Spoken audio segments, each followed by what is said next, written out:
Good evening. City Council is now in session. Please stand for the invocation by Councilman Goldberg, followed by the Pledge of Allegiance. Let us pray. Almighty Spirit, as we review our city business agenda, give us your guidance and allow us to deliberate in an open and congenial manner. We have just celebrated July the 4th holiday and our independence and freedoms that are afforded us. Continue to allow us to enjoy these freedoms and many more as we grow as a community and nation. Again, our nation has suffered needless shootings with the loss of lives and injuries in Highland Park, just like Uvalde, Texas. Heavenly Spirit, reach out and touch all involved and give them comfort. Can we have a moment of silent prayer and giving for these grieving families?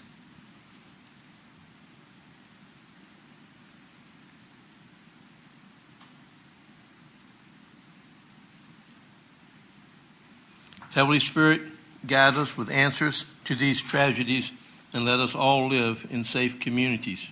Protect the people of the Ukraine. Give them the strength to continue their fight for freedom. Protect the Americans being held by Russian government and get them home safe and as soon as possible.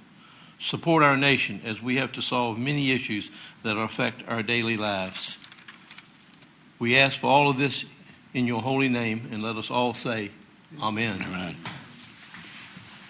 Pledge allegiance to the flag of the United States of America and to the republic for which it stands, one nation, under God, indivisible, with liberty and justice for all.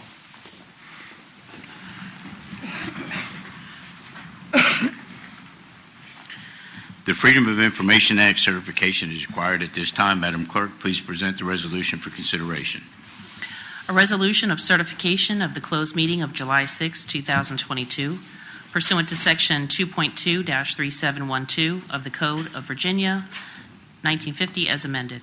Now, therefore, be it resolved that the City Council of the City of Suffolk hereby certifies that, to the best of each member's knowledge, only public business matters lawfully exempted from the open meeting requirements of Virginia law, and only such public business matters were identified in the motion convening the closed meeting were heard, discussed, or considered by the City Council of the City of Suffolk in the closed meeting.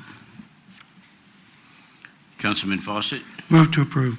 Motion for approval, Councilman Fawcett. Councilman Williams. Second that. Second from Councilman Williams. Is there any discussion of the motion? Hearing none, council members prepare to vote. Please vote. Madam Clerk, please record the vote. The motion is approved by a vote of 7-0. We'll now move to approval of the minutes from the January 5th, 2022 work session and regular meeting. What is the pleasure of council? Motion would be in order. Councilman Williams. Move for approval. Vice Mayor Bennett. Second motion. We have a motion and a second. Any discussion of the motion? Hearing none, council members prepare to vote. Please vote. Madam Clerk, please record the vote. The motion is approved by a vote of 7-0. We do have one special presentation this evening, a proclamation in recognition of Parks and Recreation Month. Mr. Manager, please present an overview. The Mayor, Vice Mayor, members of Council, tonight's proclamation is in recognition of Parks and Recreation Month, which extends during the month of July and is observed throughout the Commonwealth and the nation. With us this evening to accept the proclamation and to provide some remarks is Suffolk's Director of Parks and Recreation, Mark Furlow. Thank you, City Manager. July is Parks and Recreation Month, and this month Parks and Recreation will be celebrating Parks and Recreation Month at several of our standing events like our TGIF Friday night concert series, and we'll also be doing a movie in the park at Cypress Park on July 16th to celebrate Parks and Recreation Month. We're very happy that we have a proclamation tonight. Madam Clerk, will you please read the proclamation? Whereas Parks and Recreation's programs are integral parts of communities throughout this country, including the City of Suffolk, and whereas Parks and Recreation departments encourage physical activities by providing space for popular sports, hiking trails, swimming pools, and many other activities designed to promote a healthy lifestyle, And whereas Parks and Recreation is a leading provider of healthy meals, nutrition services and education, after-school programming, and youth sports, which are critical to childhood development. And whereas the United States House of Representatives has designated July as Parks and Recreation Month. And whereas the City of Suffolk recognizes the wellness, economic, and social benefits derived from Parks and Recreation's resources. Now, therefore, I, Michael D. Duman, Mayor of the City of Suffolk, Virginia, do hereby proclaim July 2022 as Parks and Recreation Month and call this observance to the attention of all our citizens. In witness whereof, I have hereunto set my hand and caused the seal of the City of Suffolk to be affixed to the 6th day of July in the year of our Lord, 2022. Thank you.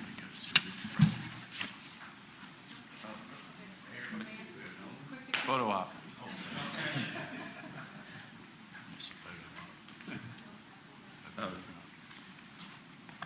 Is that upside down? Yeah, that's it. Can we do it upside down? Okay, can you do it small number?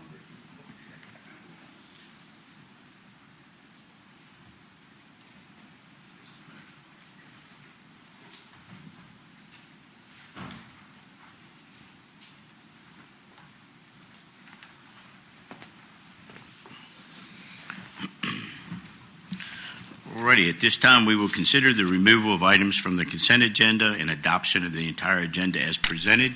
Removal of any item from the consent agenda would only be necessary if any member of City Council wishes to vote on a specific item separately, and a motion would be required. If there are any items that members of City Council wish to remove from the consent agenda to be voted on separately, a motion would be appropriate at this time. A motion would now be in order. What is the pleasure of council? Councilman Williams. Move for approval to accept the agenda as written. Motion for approval for Councilman Williams. Councilman Johnson. Second. Second from Councilman Johnson. Is there any discussion of the motion? Hearing none, council members, please prepare to vote. Please vote. Madam Clerk, please record the vote.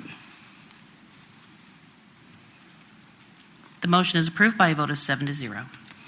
Madam Clerk, are there any agenda speakers at this time? There are no agenda speakers, Mayor. All right. Madam Clerk, will you please present the items for consideration? Item number 7, an ordinance to accept and appropriate funds from the Virginia 911 Services Board Public Safety Answering Point Grant Program for the Suffolk Police Department. Item number 8, an ordinance to accept and appropriate fiscal year 2022 to 2023 Community Development Block Grant and Home Investment Partnership Program funding from the United States Department of Housing and Urban Development.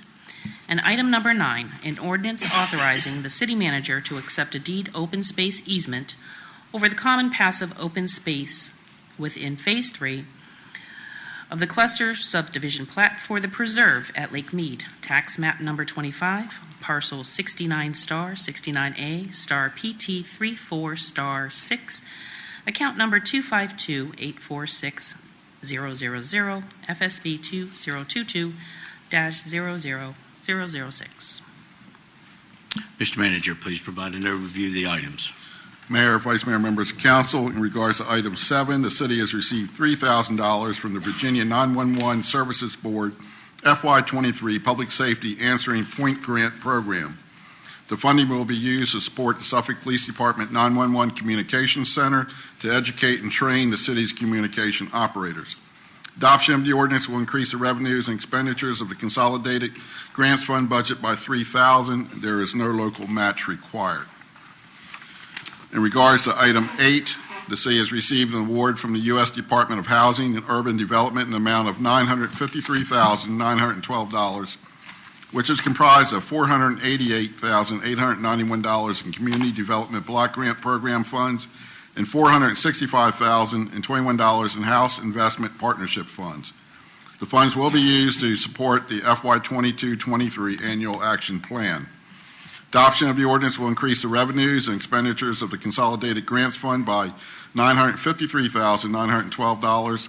The required 25% local match for the home grant will be achieved through in-kind contributions provided by the home grant recipients.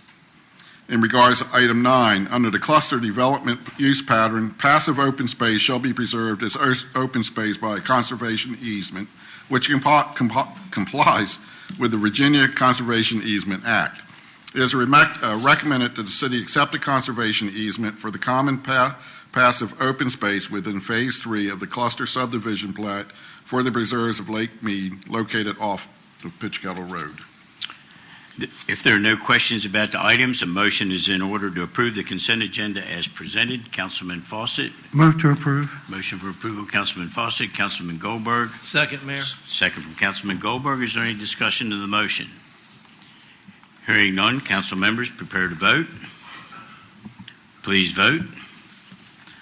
Madam Clerk, please record the vote.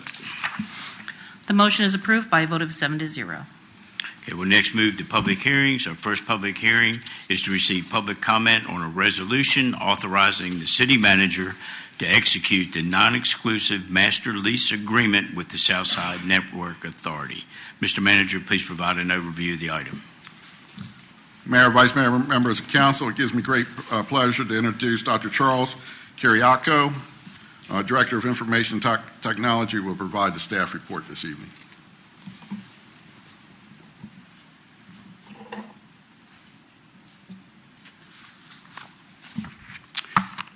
Good evening, Mayor, Vice Mayor, council members. Thank you for having me tonight. Excuse me. The Southside Network Authority non-exclusive master lease agreement is required in order to begin construction of the global ring or the fiber ring in the region. I'll go to the next slide. So just a little history. So the history here is November 2019.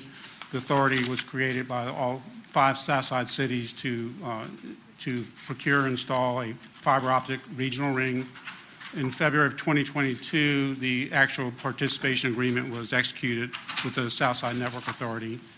And their goal in this whole ring is to provide lower cost, faster service, enhanced broadband coverage via the regional connectivity ring. And just for where the ring is going to run, the phase 1 is in these 5 localities. Large portion, of course, many miles in Suffolk, from northern Suffolk, southwest Suffolk to downtown and across our major corridors back to Chesapeake and the other cities. The purpose of the ring is not to compete with our ISP broadband providers for the city citizens. It's actually to provide connectivity for major connectivity between municipalities, between other industry partners, if deemed appropriate. And so it is not a competition with the ISPs like Spectrum. It's an additional capability. So the design has been completed. So they're ready to start digging and putting in conduit across right-of-ways in all 5 cities. In order to do that, there has to be a non-exclusive master lease agreement because they're outside entity than the city, so they need that authority to use our right-of-ways to start putting in this fiber ring across the region.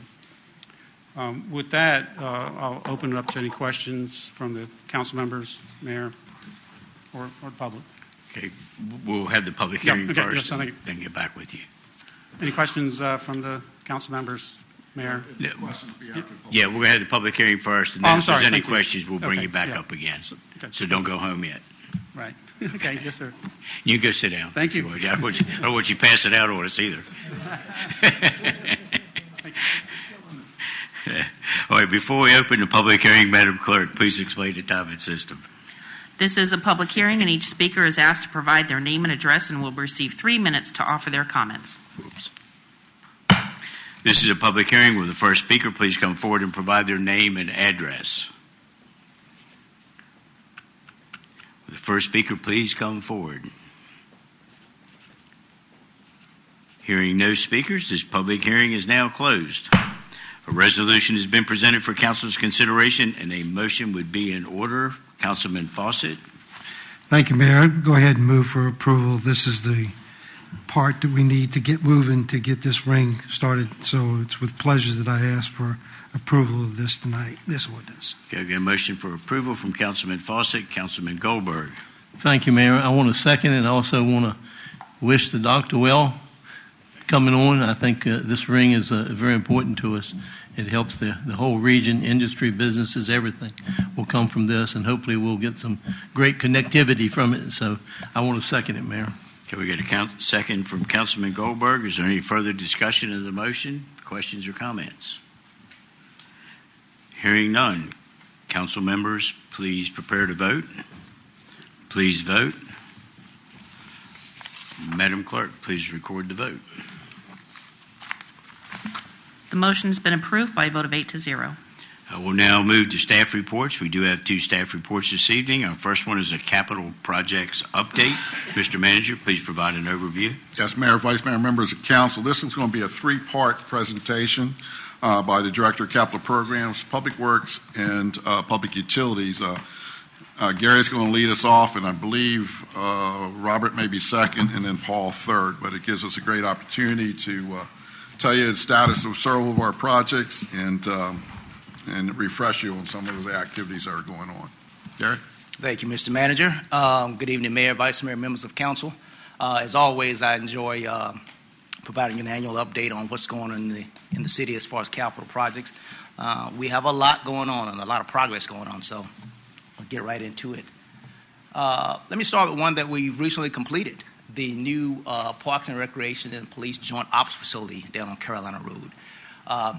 That project, just a reminder, was just under 24,000 square feet of operation space for Parks and Recreation, the Police Department, and capital programs.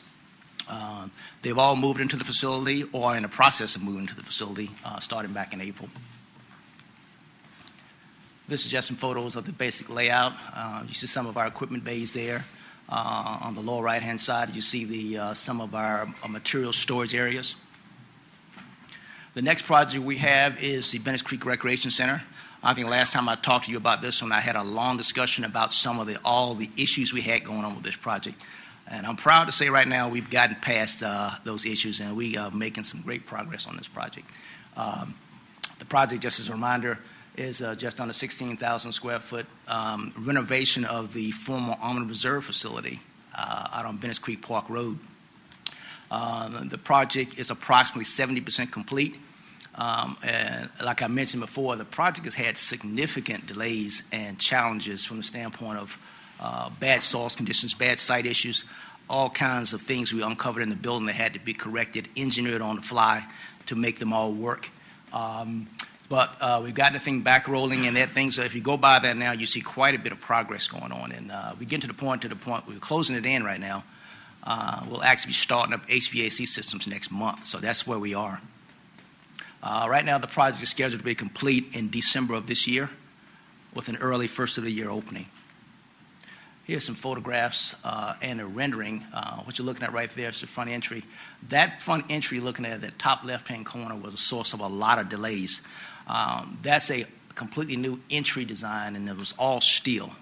Well, the steel on this project had to be fabricated, and it was about 16 weeks past overdue on getting on site, which held up everything that followed behind it. But as you can see, it's moving forward. Here's some photos of and a rendering of some of the spaces inside. In the lower right-hand corner is the games room once it's complete, how it will look, and then upper left-hand corner is construction of that games room. This is the front entry lobby and reception area. One thing I'll point out in this design is you'll see from the rendering you saw of the main entrance and this, you start to pick up on a kind of a nautical theme.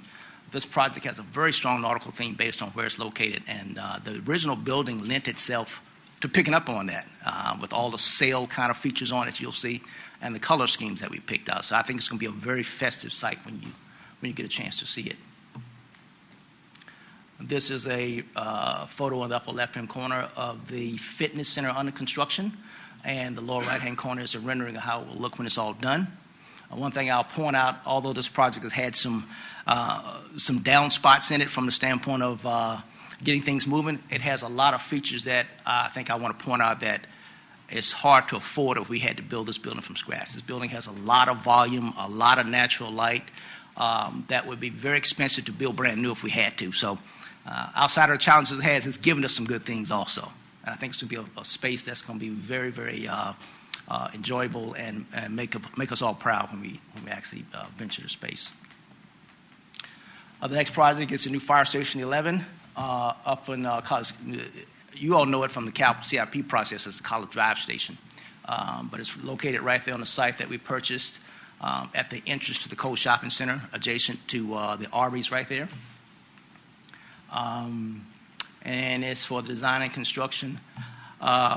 Councilman Fawcett, of a 21,000 square foot 4-bay station, which will be our largest standalone station, and it also will include a community room, Councilman Ward. The design is about 65% complete. One thing I want to point out, and I want to thank the Deputy City Manager, Kevin Hughes, for this. He worked hard to secure approvals from the adjacent property owners for us. As part of a covenant we had with them, we had to seek their approval with our design before we could move forward, because we had to ensure that we wouldn't negatively impact their view shed or their view onto their property, onto their retail properties. And they all, and thanks to Kevin's hard work, they all signed off on it, and we're moving forward with that. The plan is to solicit bids this fall and take about a year to construct and be complete in the fall of 23. Here's a couple of renderings of what it will look like. Once again, our largest standalone fire station. Cypress Park pool upgrades. Now, I'm going to date myself a little bit here. I came here when we did the original renovation of Cypress Park Pool. Councilman Bennett will remember that. That was back in 2000, and it's due for, we've done another renovation. This one will do quite a bit to expand the project. It's construction of the existing pool expansion to add a zero entry feature, a pool house and deck renovations, and new water features. Construction is about 65% complete. However, we've had some setbacks on this one from a scheduling standpoint, mainly due to supply chain issues, getting materials on site on time. That's been a real challenge for this. Even this small project has been a challenge. And some of the unforeseen site conditions we've had. Construction completion was originally scheduled for Memorial Day. Obviously, we missed that. But we're looking, hopefully, if things continue to move forward, we can get this thing opened up in August. It's going to be a limited swim season, but we're trying to get it open as quick as we can. Here's some photos of a couple weeks ago on the construction. The lower left, the lower right-hand corner picture, you see the large stoned area out front there. That's the area before it's been concreted. That's going to be the new expanded water features deck. And up in the upper corner left, you might not be able to see that, but that's the zero entry component of the pool. That will allow the small kids, folks with disabilities, anybody with any physical challenges, a safer way to enter the pool and be able to utilize the facility. The fire department, fire apparatus and quartermaster facility, which is under construction behind Fire Station 6 or Kings Fork Public Safety Center, some of you know it, on Kings Fork Road. The project is for a new 7,200 square foot apparatus and quartermaster facility to house fire and rescue vehicles and equipment, along with the quartermaster's office and a storage space to centrally receive, properly store, and distribute fire and rescue materials and supplies. The project is under construction and is about 65% complete, and is scheduled to be complete in November of this year. There's a few pictures on the construction. These were a few weeks ago. Since these pictures have been taken, all the brickwork is on the exterior is complete, and they've actually started putting the standing seam metal roof on the building, so it's moving along very nicely. That's the interior. This is one of the large vehicle bays that's under construction. Commerce Street parking lot. You've been hearing me talk about this little small project for a long time, but it's had an interesting roller coaster life. It started out as part of our, when we were looking at festival park locations at the courthouse some time ago. It started out as a part of that. It got put on pause a bit as we abandoned that particular project from the standpoint of locating a festival site, which I'll get into the next project. We have a new location for a festival site, so we decided to go ahead and proceed on with this parking lot. It's for the upgrades of the existing Commerce Street parking lot. It will actually add 17 new parking spaces by building new parking spaces on the spot where the old assessor's office was. As you know, that was demolished some time ago. Bids were received just last week, and we are evaluating the bids as we speak, and we'll expect to proceed with a contract and notice to proceed next month. And we're looking at 90 days of construction, so by the end of this year, we're looking at having that complete. And speaking of Festival Park, which will be located at the intersection of Saratoga and West Washington Street, is for a new home for festivals, live music, holiday events, and markets in downtown, and to create a new community living room. This park could deliver up to 100,000 additional patrons annually in the downtown to support our restaurants and retail and services. The park design is moving rapidly. It's about 90% complete. Just last month, we received our certificate of appropriateness from the Historic Landmarks Commission to proceed forward with that design. And we will solicit bids for construction this fall and look to be open for our first events in the spring and summer of next year. And the Central Library, which you're very familiar with, which we adjacent to the Festival Park. Just a quick update on this one. Its design is moving forward. As a quick reminder, this is just under 38,000 square feet of two-story new facility to be located on West Washington Street. The design is in what's called the design development phase, about to move forward into the construction documents phase. Design received our certificate of appropriateness in this past December from the Historic Landmarks Commission to proceed forward with the design. Bids for construction will be solicited in early 2023 and will be finished and open in spring, summer of 24. And this is a couple of graphics on that. Once again, you see the floor plans to the left and right on the lower side there, and the site plan on the upper left. And a couple of renderings. And one thing I want to say about these two renderings, very similar to what we've done here at City Hall as far as the way we treat our entries. We don't really, we have large facilities like these, and we like to have not a front and a back, but two fronts, two entrances. You can enter from either side. One thing that was a big push for this one was to not only have a big entrance on the from Washington Street, but also to have a strong entrance from the neighborhood side, so that it brings folks in from the neighborhood side as well as from the street side. And with that, I'll bring Director of Public Works forward, Mr. Robert Lewis, to give you an update on some of the public works projects. Good evening. I'm going to bring you quickly up to date on a lot of our highway projects. So one of the comments I'm hearing quite a bit around the city today is everywhere I look, I see orange cones and barrels. That's actually a good thing. That means we have construction going on. There's quite a few projects that are in design, and we'll work our way through the ones that are in construction and completion. So a couple of these you guys have approved in the past through council actions as a traffic operations center that will be out at Carolina Road at our roadway maintenance center right there. We are beginning to kick that off. What that will be, we will be centralizing a lot of our electronics that allow us to manage our cameras, our traffic signal controllers, and remotely manage those, and that's getting ready to start. One of the things we try to do with the state every few years is we get funding from them to go around and start retiming traffic signals. The thing about a traffic signal is you put a new timing plan in and it instantly starts getting out of date. And that's something usually every 5 to 7 years we try to do, and one of those is coming up. Spates Road Spillway, that's actually on Turlington Road. That's been through a couple of iterations. The Department of Utilities and the City of Portsmouth was trying to decide whether they were going to replace the spillway, do a whole new spillway. At this point in time, we're not real sure, but we're moving forward our project to replace that bridge. Freeman Mill at Spivey Swamp, again, that's another one of our bridge projects under the state of good repair.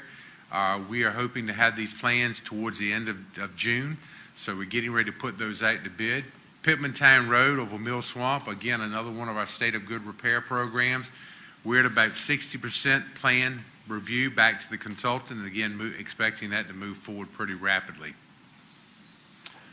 Shoulders Hill Road, the multi-use path, that comes from Shoulders Hill Road back down to the Deerfield neighborhood. Again, the plans are finalized, the IFB is under review, and we're trying to finish up a couple of things with the utility companies, and that should be going to bid very shortly. Nancy Parkway, Wilroy Overpass, again, we're still coordinating with the utility companies out there and the railroad, but we are in the process right now of acquiring the right-of-way necessary for that project. So that project is moving forward. At this time, we're anticipating putting this out to bid somewhere towards the last of this year, first of next year. Crittenden Road and Route 17, again, we are acquiring right-of-way, and again, quite a bit of that has been acquired. Again, one of our biggest challenges is coordinating with the private utilities, the Dominion Powers, the Verizons, trying to get them to relocate because they're just like everybody else. They're challenged to find contractors and do this work, but that is moving forward. Nansen Parkway at Bennett's Pasture, they're in front of the high school.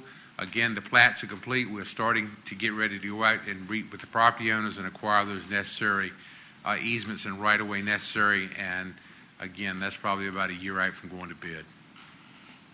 Pewsville Drainage, that project is ongoing. We have actually already started making offers to property owners, and in fact, I signed the first piece of paper this past week. We bought the first property in there for the BMP pond, so that project is moving forward. Nansman Parkway over Beeman's Mill, that's on Nansman Parkway there, just close to the school. Again, one of the things we had to do is a reach out to the public, and in this particular project, we're going to do what's called a posting of willingness in lieu of having a public hearing, because we just don't think there's going to be a lot of comments on that, but we're getting ready to do that. Pending not having any comments that we can address from the public, that will be moving forward. And again, that's a state of good repair. Longstreet Lane over Somerton. Again, we've sent a number of comments back to our design engineer trying to finalize that project and get it ready. And Pitch Kettle Road, intersection and road alignment. We are coordinating with the utilities, and I believe the next action on your agenda tonight is to set the public hearing coming up in 2 weeks so that we can move forward with the acquisition of right-of-way on that. So that project is moving forward. Projects that are in advertisement. Turlington Road at Kilby Creek. Again, we're putting that one out, getting that out very shortly. Pruden Boulevard at Prudence. That's actually been one of our challenges. That's out at the Botechnical Center. We had anticipated that project would have been under construction and probably close to being finished by now. But with the changes in the economy and all the supply chain issues, we ran into a budgetary hiccup, and we had to get into the new budget year for our new capital plan to kick in so that we have enough funds. At this point, we're getting ready to re-advertise that, and we anticipate there's enough funding in the budget now with the new CIP to make that be able to move forward. But again, we'll keep you apprised of how that is moving forward. Again, there's a number of paving programs that the state participates with us every year. It's called State of Good Repair. Again, there's 5 projects that's in the fiscal year 22 program. We're waiting on VDOT Central Office to give us their final review and concurrence so that we can move ahead. There's 6 projects from this past fiscal year. Again, we have finally got all the approvals from the state, have issued notice to proceed, and you'll start seeing Branscombe paving a number of our higher-speed highways with that money. Carolina Road at Cypress Swamp. Good news. I was out there just the other day. They are pulling the bridge deck and the parapet walls. Again, it's anticipated late August, early September. I told the mayor to tell everybody September. We're going to actually should be finished at the end of August. And again, that road will be back open. East Washington, Jericho, again, we have awarded that contract, and we're just now waiting to do all the final issues. The contract has come back with a opportunity, what's called a value engineering for us. He has an alternative for us to consider that may save us money and time. And again, we're evaluating that right now to decide how to proceed. Elwood Road at Kingsdale Swamp. Again, that closure began about a week ago. They've shut the road down. They're starting to demolish the bridge. And again, we're anticipating, I don't remember, in 8 months maybe on the closure of that to completely rebuild that bridge. Shoulders Hill and Route 17. Again, that's another one of those ones we've been very challenged with the utility companies. We got Dominion out of the way. We struggled with Verizon. We still got some issues with the gas company, with some of the fiber optic companies. We believe we're just about to the point that that's going to move forward. We have a bid in place that we can afford, and we're just held up for that we got to check that last little box for VDOT about having the utilities out of the way, and by the August 15th, we will either be a no or a no-go, but we believe at this point we're going to make that deadline, and we will be a go, and we will authorize construction, and that will start here in the late summer, early fall. Certainly, Route 58 corridor improvements in Manning Bridge Road. That's heavily under construction. One of the things we've talked about is we're getting ready to transition out of Phase 1 into Phase 2. And Phase 2 is where we're going to take all the traffic, both east and west, and shift it to the north side of the median so that traffic runs head-to-head in there, and it gives the whole southern half of the road. As we have progressed and dealing with issues, we've actually modified that slightly, so there's going to kind of be a 1A, 1B, 2A, 2B. The split is going to be right there between Falk Road and Grove Avenue, so everything from the west of that we're going to shift in about a week, get them all over. You may have noticed they've already started down towards Councilman Johnson's end, working their way back on the south side of the highway.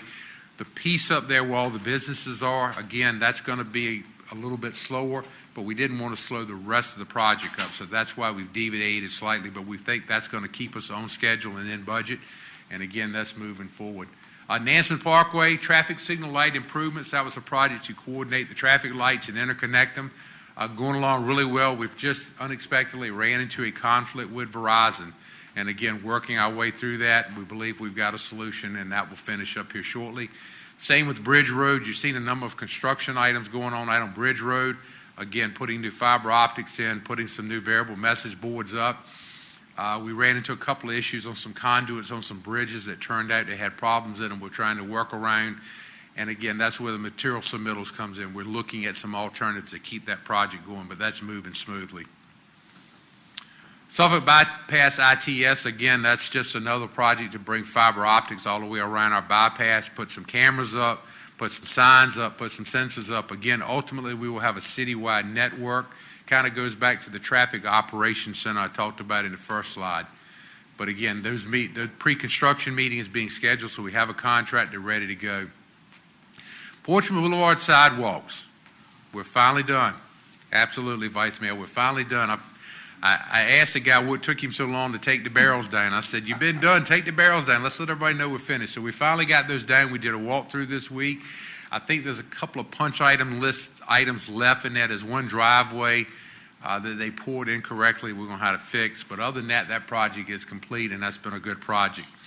Downtown Suffolk drainage improvements. That's the work starting at Washington, Saratoga, going down Saratoga and up Jackson. Again, progressing very well. They will very soon be starting on digging the BMP pond as they make the corner around there. Our goal is to try to start putting some of the curbing back and getting some of the streets restored so that we just don't have the entire block messed up at this point. But there's still a couple of issues in there with other utilities that we're trying to deal with before we completely button the street up and put the final asphalt down. Some new projects that are upcoming. Again, we've talked about widening of Godwin Boulevard out there from the bypass out to Kings Fork Road from 4 lanes to 6 lanes. Associated with that, the state also funded us for the diverging diamond interchange there at the bypass to make all of that work better. We've also received funding to widen Bridge Road from essentially Windward Lane, where our project now is stopping, towards Harborview Boulevard. I would say to Harborview Boulevard, but certainly Harborview Boulevard ultimately is going to need some additional work. That traffic signal is getting to the point is not quite what we need there. So again, we're going to go as close as we can, but we don't want to do anything we really got to tear out in the future. There's 2 traffic signal timing upgrade projects upcoming. Again, different parts of the city. So over these 3 projects I mentioned, we will essentially retime all the signals in the city. We're still working on expanding our railroad warning system. So this was originally envisioned to be the downtown system that you kind of see downtown with a couple of signs. Our goal in this is to expand and ultimately put it to where we can broadcast this out via cell phones for our driver, in addition to the physical signs that we have at different places. The non-median brake improvements on 58 is actually dealing with some of the crashes we have out there where people are running off the road and running into the large trees and into those big ditches along the 6-lane highway. That ultimately is probably going to be worked with the SIPSA flyover project so that we can combine the two and hopefully get almost that entire corridor with guardrail to hopefully keep people out of those fixed objects that's being so hard on them. As we talk about our ARPA projects, American Rescue projects, just a quick update. Lloyd Place in Rosemont, again, we are working on South Capitol Street. Now plan to have that finished by the end of this year, and 10th Street. South Suffolk Pleasant Hill, again, we're wrapping up survey activities out there, utility locations, and inspecting the pipes to see what's in there, what we need to do, and a summary report of findings is going to follow in about a month's time for us, so we'll know what the next steps are. East Washington Street sidewalk and stormwater infrastructure, again, survey work is ongoing. We're looking at utilities. We're trying to inspect the pipes. That's one of the things when you start a project like this, you never know for sure what you're going to find until you get out there and try to identify it. And again, our preliminary design is planned for August or September this year, so again, we'll have a little better idea of how that's going to go forward. Williamstown. Williamstown is being run concurrently with the Department of Public Utilities. Again, the replacement of the wood curbing and water line. That one, the advertisements are in place, so we're advertising the project right now. Oakland Stormwater, again, under design, surveys ongoing, and again, that's going to be a joint project with the Department of Public Utilities, but again, that's proceeding.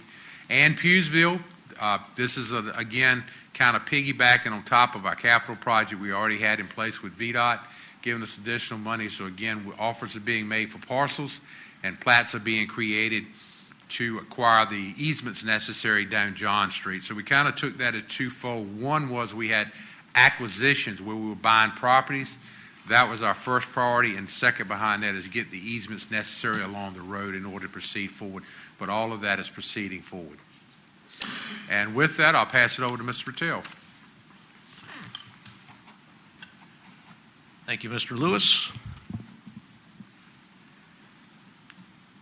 I like what Mr. Jones said about one of his buildings. He referred to it as being festive, so we're going to talk to you about some of our festive sewer pump stations. But I do like that.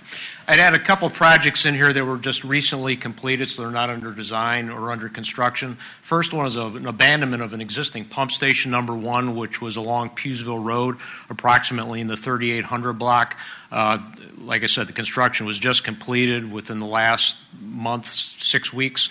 It consisted of abandoning Pump Station 1 and extending another 900 linear feet of 10-inch gravity sewer to pick up and serve that existing sewer area. So it was nice to take a pump station out of our lineup, reduce some maintenance. Pump station number 22, located on Mason Avenue, right in the bend, in the crook of the road there, kind of in the Mason-Ashley area. That's a brand new sewage pumping station, brand new, but there was an existing station there. It was an exterior station without a building around it. So it had some exterior controls, had some issues. We got rid of that. One gratifying piece of this was that old pump station often needed a mobile pump to back it up, which created some noise issues in the neighborhood, so all that's been eliminated. So it's been nice to bring that one to closure. Talking about a few things that are under design, lakeside water and sewer system improvements, Phase 2, continuing on from Phase 1. This is in the Military Road area off of West Washington Street. The gist of the project is replacement of some aged water and sewer mains. That project is just about done, wrapped up in design, and we're discussing the opportunity to get that out to bid. Kings Landing water service line improvements. This is an area off of Godwin Boulevard behind Food Lion. This project is a water project. It's to replace some of the deteriorating water service lines, copper service lines, that have created some issues for us. Butler Lake Dam improvements. This is one of our water supply dams that's located at the Lone Star Lakes. This is an earthen dam. It's not a concrete dam that you would think, think of like a Hoover Dam. This is not Hoover Dam. It's composed of earth, roller compacted earth. The scope of work is to clear and grub, remove some vegetation on the face of the dam, some regrading, and then also to take that dam face and protect it from erosion, add some armoring. What I mean by armoring is some very large stones, some boulders to protect the face of that dam. Anticipated to get that out to bid in late fall. We're going through some permitting with several permitting and regulatory agencies now. Westport Water Pumping Station, this is on Holland Road, right across from Virginia Port Logistics Industrial Park. This project, not a very big one, but it is an important one. We're adding a couple of smaller pumps out there in the pump station. The intention there is to use those smaller pumps for mixing, to increase our capabilities for disinfectant mixing, to improve the water quality within that tank. We're also going to go ahead and add do some upgrades on the chemical feed system out there to also increase some of the effectiveness of the disinfection in that tank. Pump Station 48 rehab. Pump Station 48 is one of our larger stations off of East Constance Road, kind of next to the Hilton parking lot. This project's new pumps and piping and electrical equipment. We're also, one of the things I want to point out on this project, we're going to do some wet well improvements to prevent ragging. And what I mean by that, I've included the upper photo is the photo of the station with a pump, a backup pump staged out front. But that's our crew outside, sometimes going into some of these stations 2 and 3 times a week to pull pumps to remove, quote, flushable wipes from our system. They are not flushable. Yes, you can flush them down, but when they come to us, they wrap themselves into a rope around the rotating mechanism of the pump, and our crews have to go out there and remove them, otherwise the pumps won't perform. So that's become a big issue, more than likely becoming a big issue because of COVID, more people at home, and actually was in Sam's the other day, and I saw a whole skid of wipes where it still listed flushable wipes on the side of it. Mentioned that to my wife. She gets sick of me talking about that. But anyway, flushable wipes. Don't flush them down. Pump Station 17 replacement. This is in the Kilby Shores area. This is another one very similar to Pump Station 1 where there's not an existing building around the station, so we're going to go ahead and build a brand new station down the road in Tan Oak Drive. That we're working through the design on that. That's at about the 70-80% design stage. Sewer service area 163, roughly in the South Main Street area in that greater service area. This is the first of multiple planned phases. This is a brand new pump station along at where 424 South Main Street, where an existing house was torn down. We purchased the property. That's where the new pump station will be constructed. New force main, new water main, and gravity main. That would be the first phase. Cedar Hill Cemetery, we have a 15-inch gravity line that runs around the backside of Cedar Hill Cemetery down in the ravine. There's some elements of that where the condition is deteriorated, an old liner that's failed. So we're working through the design is at about the 80-90% stage right now. Unique aspect of this project is we plan to use some trenchless construction methods to not disturb some of the areas behind the cemetery. Moving on to the construction pending category, Kilby Avenue water system improvements. This one is replacing aged water service lines as well as the water main. Bids were received on this on June 28th. We're going through that right now, so very soon we'll be able to issue a notice to proceed on that. Pump Station 50 and 67 rehabilitation. These are in the Willowbrook and Cedar Lake Shores neighborhoods. Save some money. We packaged 2 pump stations together with very similar scopes of work. We're not taking the entire pump station down, but we are changing out the pumps, the piping, and the electrical equipment. It's beyond its service life. Pump Station 46, located on Kansas Street. This one, very similar to 50 and 67, new pumps, electrical equipment, and wet well rehabilitation. A fairly small station as far as they go. Pump Station 24, this is, you see this off of Holland Road if you're driving by. It's actually a pretty decent looking building for a pump station. It's in the Falk Road area, very close to reaching completion. Experienced some supply chain issues with some electrical equipment. We've seen that, and I know Robert mentioned some things, and I think Gary mentioned some things about some of their projects. Seeing a lot more of this as some of the bids are coming in. Where contractors are mentioning supply chain backups. In this case, once we get the electrical and equipment in, the pump station will be completed.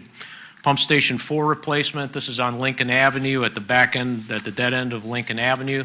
This is a brand new pump station to be built behind the existing pump station in the Boston area. Then to talk about some of the ARPA projects similar to what Mr. Lewis was speaking of with his department. The Chuckatuck Oakland area improvements, storm drain utility improvements are part of that scope. The topographical survey has been completed. The preliminary engineering report's in progress. We're expected to get that by the end of the month. Third Avenue, which Mr. Lewis referred to as Williamston, kind of using this as, that's the same project. This is the replacement of existing water main with a larger main, also to improve some of the street drainage. That is currently out for bid. Bids coming in on July 14th. With that, if you have any questions for any of the three of us, we would be happy to take them. Thank you. All right, council, questions or comments? Councilman Goldberg. Well, hold on a second. Let me get you turned on here. What do I do? Goldberg. All right, give it a shot now. No, he's not on. Oh, wait a minute. Now. Now we got you. Now you got me. Thank you very much. Well, first of all, do we have a number, a dollar amount of all that we have going on? Is there a number that we can put to this? It is unheard of. I mean, it is magnificent that we're doing all of this work. And I can only think of two things that we're missing. One is the community center up by the library. And number two, I'm interested in the curb and gutter for the other parts of the downtown district. But I'll wait because you've got enough on your ticket right now. But I'm very impressed with what you're doing and how you're getting it all done. And I do know for a fact that the supply chain is a real issue. It has been with steel and other things. And the only thing I've heard recently is that lumber prices have been coming down. So that's I think that's maybe an advantage for us too. But other than that, I just commend y'all for all y'all are doing and keeping your arms and hands around it and bringing it in on budget and all the other things that y'all are doing. I'm just totally impressed, and I thank you for it. Councilman Fawcett. Thank you, Mayor. I got a question for Robert. Just a couple of quickies here for you. One, the signboards that are going up on 17, Yes, sir. what are they actually going to do? What is going to be their function? They will allow us to give traffic advance notices of other things, like if you're coming from, say, the Bennett's Creek area headed towards 664, and there's an incident on 664, we will give people advance notice that something's ongoing and they have an opportunity to try to redirect themselves in a different direction. So it's more informational, traffic informational. We're still coordinating with VDOT where we may be able to partner with them and get some of their information again, but it's part of a bigger regional idea of trying to give people as much information as possible so they can make smarter decisions as they travel. The only one that I see, and you may correct me on this, is the one in front of the AAA building right there on 17 in the median, is where the first signboard's going up. Yes, sir, and I believe there's one other, and right off the top of my head, I can't remember exactly where that foundation is going in, but I believe there's one back towards Harborview, or we have one planned that maybe we've held off because of the other construction ongoing, but I think there's two boards associated with that project. The other thing is the Route 17 widening. You just talked about coming down from where you're going to stop to go down toward Harborview. Yes, sir. Is that both southbound and northbound? Yes, sir. Are we taking in the Bernie Howe Way turn lane into that? We have it under advisement at this point. Certainly there are some challenges there because of topography and impact to private residents, but that is being reviewed at this point to see how we can best I mean, accommodate. if we're widening 17, it would only make sense that we start looking at making that right-hand turn for them to get in there a little better than what they have. Yes, sir. Let's talk about these wooden curbs that I just keep hearing about. I had an opportunity to drive through a neighborhood here in Riverview, and I see wooden curbs that look like we're back in the horse and buggy stages. What is there any opportunity that we're going to see those folks that have been asking for some kind of a curb other than a wooden 2x6 or 2x4, whatever's laying in the roadway? Are we ever going to see that corrected? So that's the historic curb that's been in these neighborhoods, and we've got a couple of concerns, couple of issues with that. The biggest being the funding side of how to replace those. So generally, most of the road maintenance is done through the VDOT maintenance program. VDOT gives us money and very clearly says we can maintain what exists, but we cannot improve. and they've been very clear that we can't take the wood curbing out and put the concrete curbing back, even though common sense would kind of tell you it's a little bit bigger investment in the beginning, but it saves you a lot of money over the long haul. So at this point, we don't have that opportunity. I have worked with another member of council to review some of that and gave him some budgetary numbers to where if that's something council desires in the upcoming CIP, we could put together a program where we start a process of going neighborhood by neighborhood, street by street, as council may dictate, and start putting aside some money to maintain those, to correct those, take the wooden curbing out and put the concrete back. Okay. I appreciate all of your work in this endeavor to put all these projects up on the board. I'm done, Robert. The only thing that I would say is for Gary, I hate to be the guy that beats anybody up, but I'm just totally complexed by the fact that it's taken so long to get design plans for some things, but other things, design plans seem to go rapidly. We want to put a park thing down here where the library's going, that's going rapid. But yet we got a library that's been on a back burner for a number of years, a fire station that's not been completed, that should have been already on the board. And it's just, some of the stuff's dragging its feet. And as we drag our feet on these, and I'll call it dragging, somebody else can call it what they want, it's going to cost us more and more money in the long run to complete.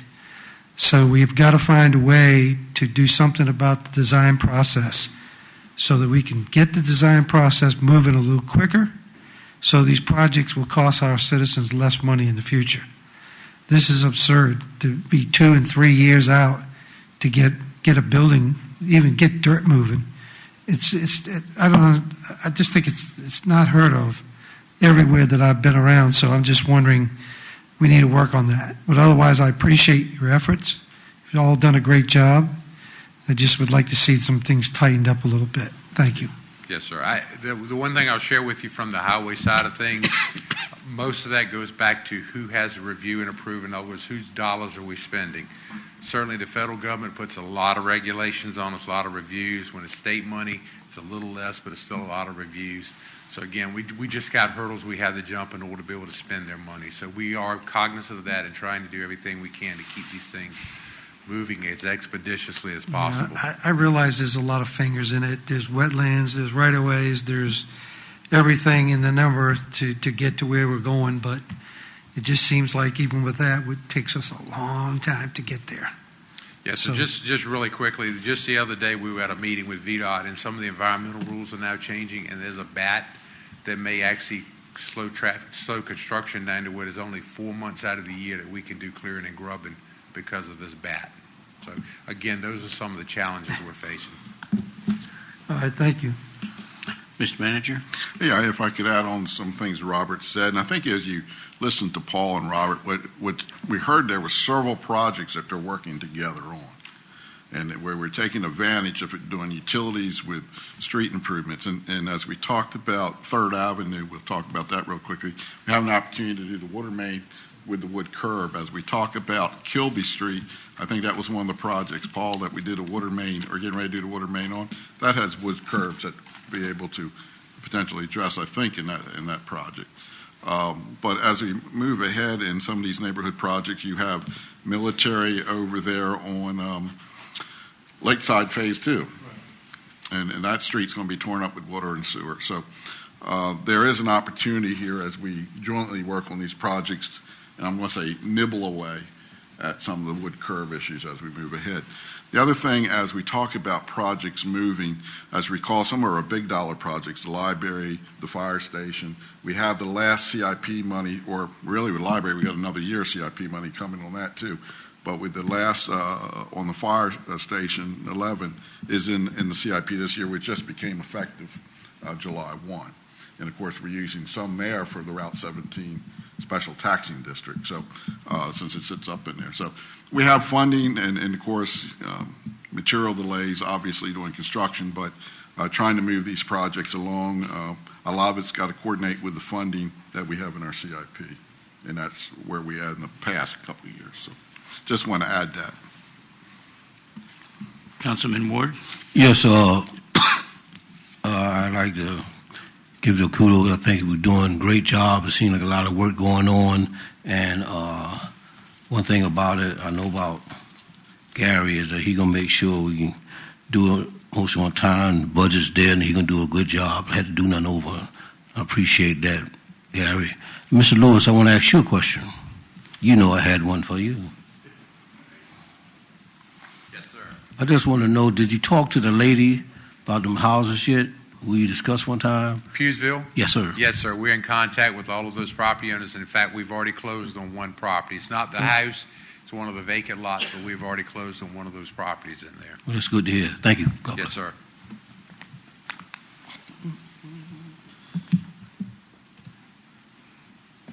Vice Mayor Bennett? Good. Thank you, sir. Anyway, just a comment. Y'all don't have to come back up. It's a lot that's going on here today from all three of you that projects that's in the pipeline for the future. A lot of them is drawn out for a few years, and some is really right on schedule. And I think it's great to be able to get this type of information out to the public, because there are a lot of questions being asked about some of the projects that we are doing and where the money is being spent. So this to give them an overall picture of three departments of projects that's in the budgets that's being worked and the timeline that they are set to try to be completed.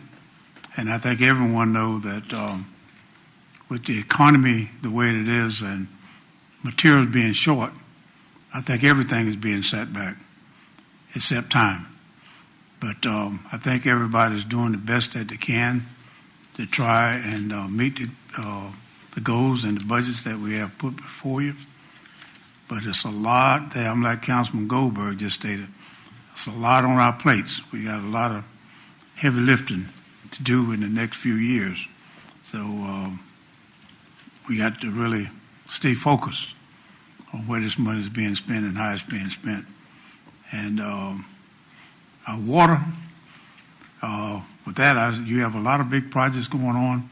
I hope that don't increase. We want to be where we're going to have to increase water rates.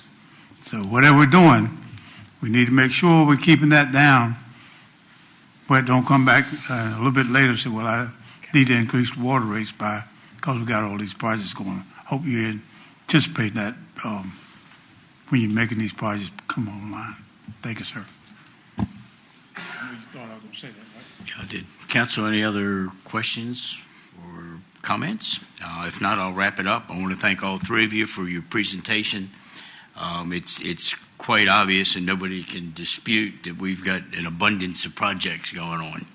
And when I look at them, what I look at really is an equitable distribution of our resources when I look at where those projects are occurring throughout our city, whether it's east, west, north, or south. The money is being spent in the areas on the projects that need to be done.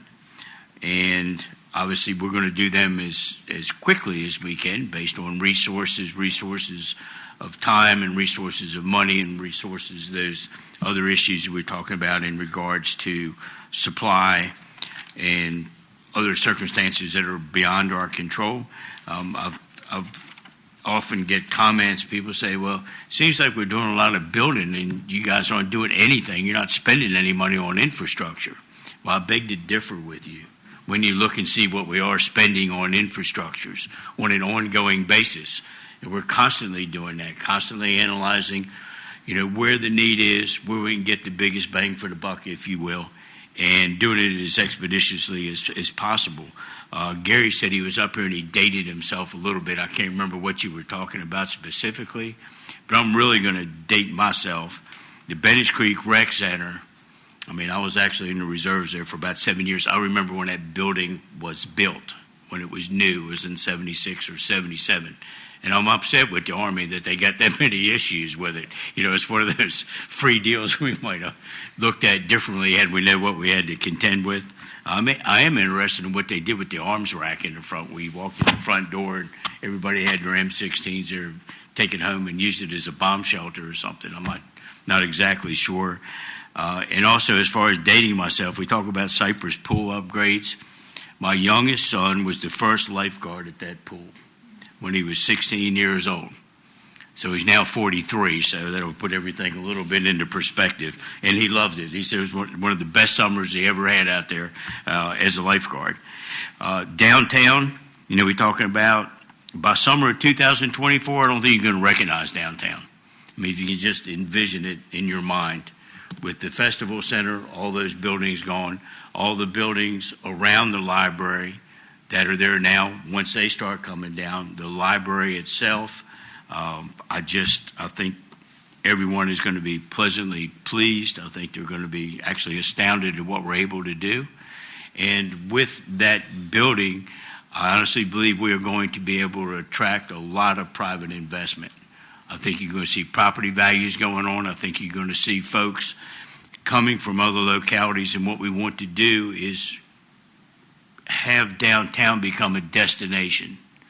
We want people in Norfolk to say, let's go to Suffolk and go shopping. Let's go to Suffolk and grab a bite to eat. And this is our ultimate goal, and I believe we're going to get there. When you look at what we're spending money on, it's a lot of quality of life issues, it's transportation, it's parks and rec, it's safety. I don't see any frivolous spending going on, some pie in the sky projects. I think we're spending our tax dollars wisely. I want to thank the manager and all his staff for their due diligence and everything they do every day. I think the manager alluded to this before. You can tell we're really growing by the number of pump stations we have.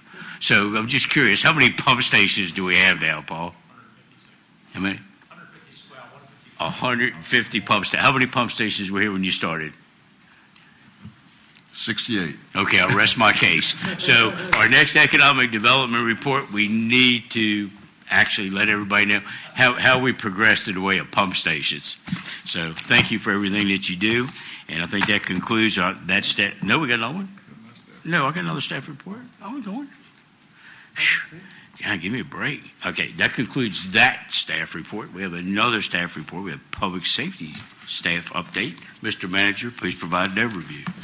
Mayor, Vice Mayor, members of council, Police Chief Alfred Chandler will provide the update.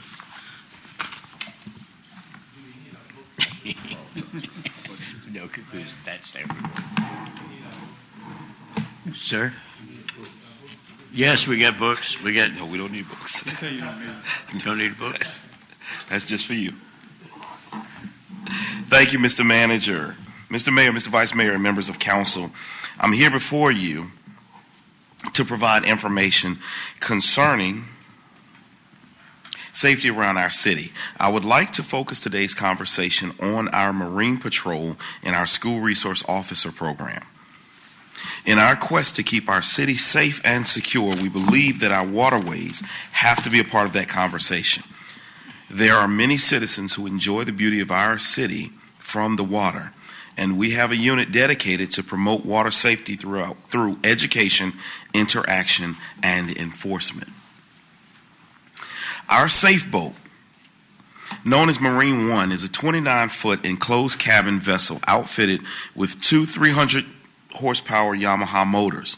This vessel is ideal for police operations and is equipped with emergency equipment such as lights and sirens, navigational equipment, sonar, radar, and forward-looking infrared or FLIR systems. Marine 2 is a 21-foot Carolina skiff with a 150-horsepower motor. This vessel is also outfitted with emergency equipment and navigation equipment. This smaller and more agile vessel is ideal for some of the more shallow areas of our waterways. The Zodiac is a 12-foot boat with a 50-horsepower motor. We currently have two Wave Runner Sea-Doo jet skis, two 18-foot John boats, a 12-foot Inmar inflatable raft.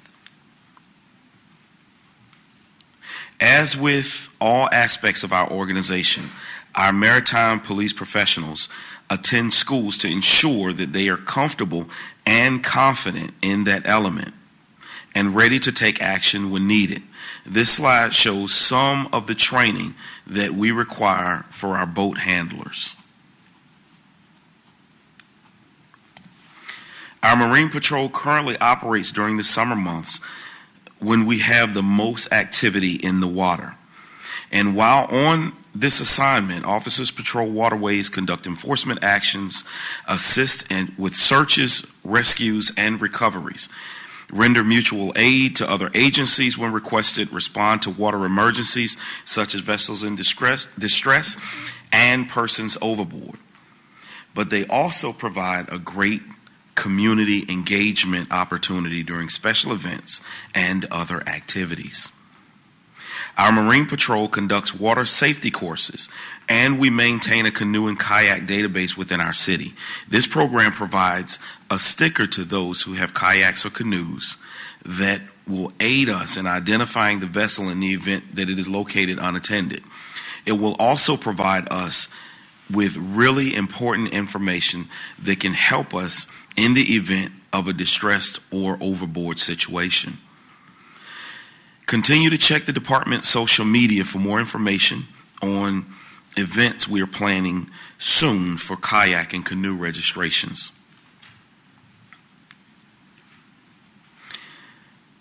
Next, we turn to our department school resource unit. This unit is extremely important to our city as it provides safety to our most precious citizens. There is no question that your Suffolk Police Department is making every effort every day to keep our children safe. There is currently a full-time Suffolk police officer assigned to each of the 3 high schools and each of the 4 middle schools within our city. For the 2022-2023 school year, we are adding an additional school resource officer to cover Turlington Woods School, where the daytime alternative program is located.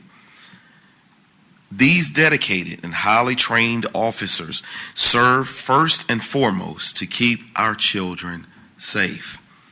They are responsible for school security as well as special events. These officers are also assigned elementary schools to visit and provide police services when needed. But I want to assure that our citizens know that these are very special police officers. I am often amazed at the relationship and the interaction that our SROs have with our students. With all of the conversations about law enforcement and how we need to be better related with children, I can say firsthand that each and every day these officers spend in their respective schools, they are building relationships with these young people and breaking down barriers between cops and kids. So what's the benefit of having these officers in our schools rather than outwriting tickets or arresting law violators? More than anything else, if the unthinkable happens, we are prepared and ready. We are inside the school. This program is amazing in and of itself. We want to make sure that first and foremost, as I said before, that we are keeping our children safe. So being inside the school has a dual function. You know, obviously, first of all, we want to make sure that we have boots on the ground ready to go if the unthinkable happens. But also, this program is an amazing source of pride to our department. To know that these officers can show children a different side of policing than what they may have heard is an invaluable asset to our department and, more importantly, our community. Our SROs are instrumental in presenting programs such as gang resistance education training, or the GREAT program, Crime Stoppers, the Watchdog program, as well as a number of anti-crime campaigns. We also teach what's called Virginia Rules to educate our young people on the Code of Virginia, the rules and laws that will govern them for the remainder of their life when they spend in the Commonwealth of Virginia. We are very proud of the efforts towards keeping our young people safe and our contribution to developing the community of tomorrow. I'll be glad to answer any questions that you may have. Council, questions or comments? Quiet group. Chief, I do have one question for you. Number one, I want to thank the department and especially the SROs for what they do in the schools. Not only the police department, but I've also seen the sheriff's department interact with the students and it's not only commendable, but it's obviously the thing to do where we can reach the kids while they're at school, before they go home, before they get into neighborhoods. We discussed this also when we had our education committee meeting last Wednesday. Public safety, particularly safety in the schools, was one of the topics that we discussed, and I want you to continue to work with the school system.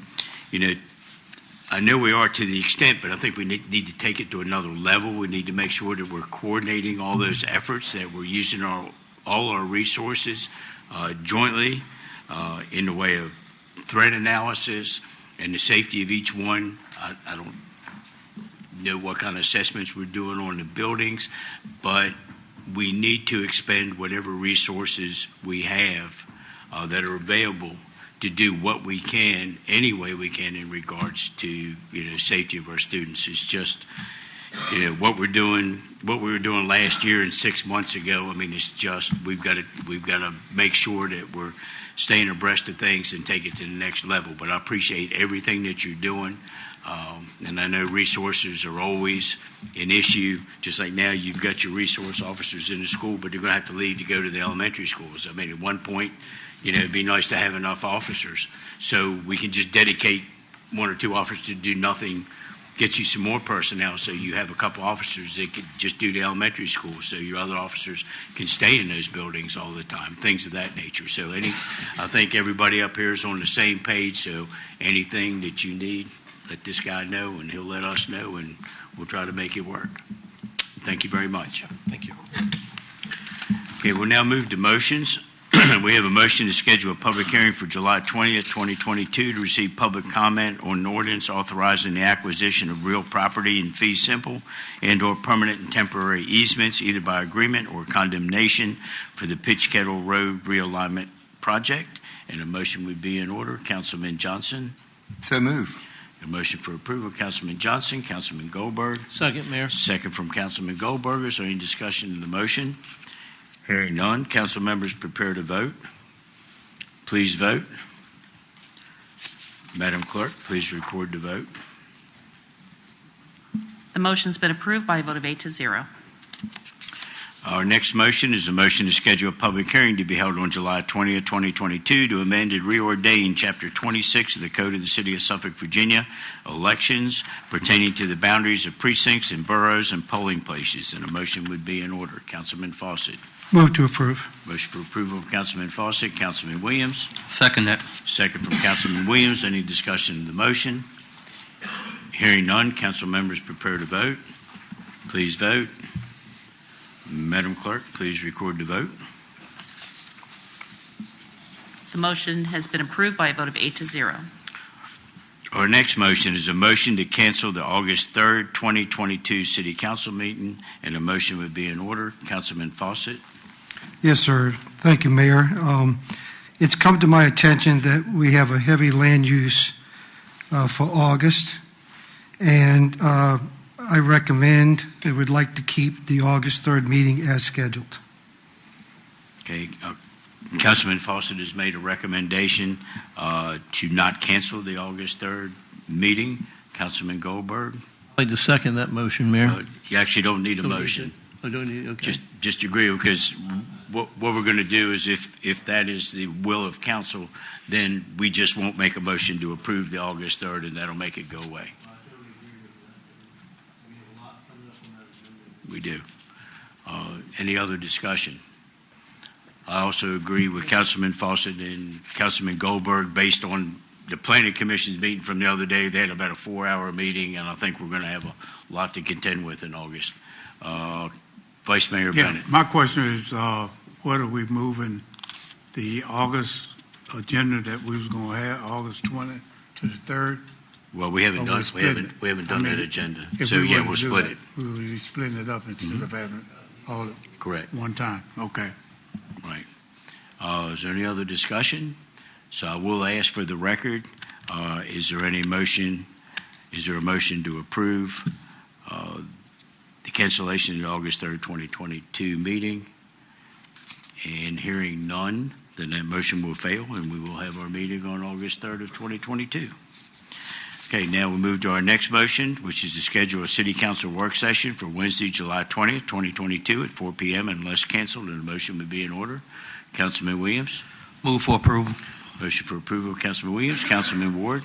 Second. Second from Councilman Ward. Is there any discussion of the motion? Hearing none, council members prepare to vote. Please vote. Madam Clerk, please record the vote. The motion's been approved by a vote of 8-0. We'll now move to non-agenda speakers. Madam Clerk, do we have any non-agenda speakers? And if we do, please explain the timing system. Yes, Mayor, we have one non-agenda speaker. Each person participating under the item of business entitled non-agenda speakers shall limit their remarks to the services, policies, and affairs of city government and shall be permitted 5 minutes for the purpose of presenting his or her matter. Speakers appearing before City Council will not be permitted to participate in the following activities: campaign for public office, engage in personal attacks, promote private business ventures, or use profanity or vulgar language. Speakers who violate these rules will be declared out of order by the presiding officer and will immediately yield the floor and be seated. The first speaker is Ms. Ayanna Johnson, 204 Blackstone Lake, representing Self, regarding health disparities in youth voting.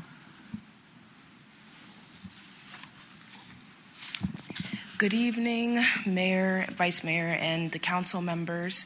I'm Ayanna Johnson. I'm 15 years old. I'm also a native of Suffolk, Virginia. I attend Nansemond River High School. I just competed at the Miss Virginia's Outstanding Teen competition in Roanoke, and I just got crowned a little over a week ago, and I'm so excited that I got to take home the title and now represent the entire Commonwealth of Virginia. A part of the Miss America curriculum is to have a social impact initiative, so every girl has to choose something that they're passionate about and they advocate for it throughout their reign. My social impact initiative is entitled Ayanna's READ Initiative, which is an acronym that stands for the Readiness to Empower, Advocate, and Diminish Hopelessness and Chronic Illnesses. The reason why I chose the social impact initiative is because I was born with sickle cell disease, and that is an inherited blood disorder that affects approximately 100,000 Americans each year. That's in which your red blood cells are abnormally shaped, and that causes pain. Yes, sir. Put your mic up a little bit.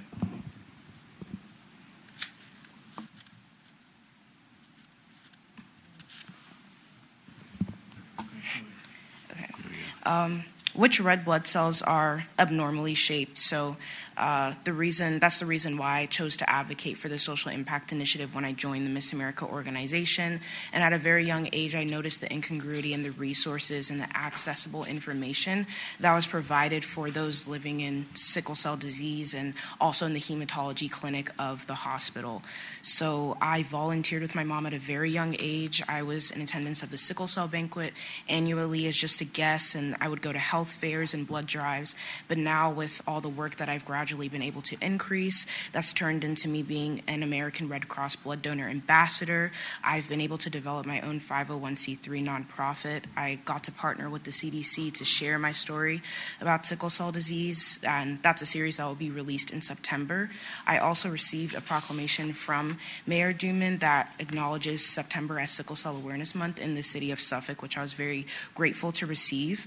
And I am a patient at CHKD, Children's Hospital of the King's Daughters. I'm also their local ambassador. So I facilitate raising money for all the kids in the hospital, and that benefits all the kids in the hospital from every department. And I receive adequate care because I am in pediatric care, but I'm unsure about the care I'll receive when I transition into adult care. There's approximately 500 sickle cell patients in the Hampton Roads area alone, and we have the highest number of deaths. However, in the state of Virginia, there's no sickle cell disease treatment center. So that actually causes a lot of anxiety and fear within people that have sickle cell disease because they're unsure where to turn to when they transition into that adult care. So as a title holder in the Miss America organization, I'm working to change that and hopefully one day develop a sickle cell disease center. But for now, I turn to my government government leaders to see how they can help me advocate for underrepresented health disparities. And now that I'm going to be representing the entire state of Virginia, I'll be attending Miss America's Outstanding Teen in just a few short weeks in Dallas, Texas. And my mission is just to convey to the judges my outreach that I've been able to have, my message and my story. So as a title holder, I'm aware of what's going on around me because I'm representative of not only the state of Virginia, but Miss America and that organization as a whole. So I follow politics. I encourage other young people and people my age to know who their government leaders are and educate themselves on who they are and what they advocate for. So I turn to my leaders to support me in creating more public education, awareness, and ultimately access and treatment to those with underrepresented health disparities. So as I head to Dallas, Texas for Miss America's Outstanding Teen, I just asked for support from the city of Suffolk, where I was born and raised. And I'd actually like to request to meet with the mayor eventually and just get to eventually talk more about sickle cell disease and what we can really do to push this social issue. So thank you. And I'll be open to taking any questions from the city council. Okay, thank you very much. Thank you. Thank you for what you do. Thank you. Okay, we'll now move to new business. Madam Clerk, are there any additions to tonight's agenda? There are no additions, Mayor. With that being said, are there any new business that required action of City Council for consideration? Hearing none, we'll move to announcements and comments. And at this time, I'll ask if Media and Community Relations Interim Director Jennifer Moore has any announcements, and I think she does. Just taking a guess. Good evening. Honorable Mayor, Vice Mayor, City Council, and City Manager. I do have announcements this evening. Let's see here. Both the Suffolk Police and Suffolk Fire and Rescue Departments were recognized on June 9th by the Hampton Roads Chamber of Valor Awards. These deserving men and women were recognized by putting their lives on the line every day to keep our community safe. This event gives the business community the chance to say thank you to those who make Hampton Roads a safe place to work, live, and play. Join us for the ceremonial groundbreaking event to celebrate the $35 million public-private investment that will bring broadband internet to the rural underserved areas of Southampton County, Isle of Wight County, and the city of Suffolk. The Virginia Telecommunication Initiative, or VATI, prepares communities to build, utilize, and capitalize on telecommunication infrastructure with the goal of creating strong competitive communities. The groundbreaking event will be held Thursday, July 14th at 11 a.m., and members of the public are invited to attend. The Suffolk Commonwealth Attorney's Office is hosting a back-to-school drive on Saturday, August 20th at the College Drive Walmart. All supplies collected will support students attending schools in Suffolk. Suffolk Parks and Recreation has partnered with Bon Secours to bring the Care A van to Suffolk. This mobile medical van will offer free medical services that provide general medical care to uninsured adults and children at the East Suffolk Recreation Center located at 138 South 6th Street on July 6th and July 20th from 8:30 a.m. to 4:30 p.m. Services include routine evaluations and treatment of common acute illnesses, as well as sports physicals, children's health insurance enrollment, and health education services. Medical conditions that are beyond the team's scope of care are referred to another care setting. To schedule an appointment, call 757-889-5121. Exciting news to share out of the Suffolk City Attorney's Office. Stephanie Pugh, Assistant City Attorney, was the recipient of the Southampton Roads Bar Association Public Practitioner of the Year Award. She was presented this award at the Hampton Roads Bar Association's annual meeting in Norfolk. Congratulations to Stephanie. Let's see here.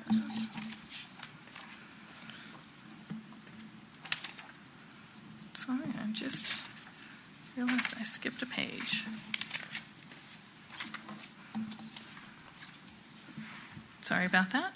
Suffolk Project Lifesavers Search and Rescue debuted the aerial Kenda Scout drone at its dedication on Monday, June 27th.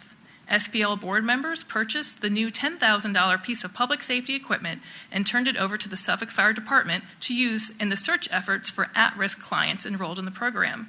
clients, including minors and adults, have been diagnosed with Alzheimer's disease, autism, dementia, or other behavioral disorders. The drone is used to locate clients who may have wandered away from home or strayed into potentially dangerous places. Join Suffolk Tourism in a partnership with the Suffolk Center for Cultural Arts as they proudly present the Summer of Adventure at the Center, a series of 3 blockbuster adventure films. Jurassic Park, the second in the series, roars its way onto the screen Sunday, July 17th. Admission is $2 per person, and the movie will begin at 2 p.m. To purchase tickets, please contact Suffolk Center for Cultural Arts at 757-923-2900 or visit suffolkcenter.org. Suffolk Commissioner of the Revenue, Susan Draper, is offering 2 drive-through high-mileage adjustment events. If you own a passenger car or light-duty truck that is a model year of 2003 or newer, and that has over 15,000 miles per year in mileage, you may be eligible for a reduction in your car tax.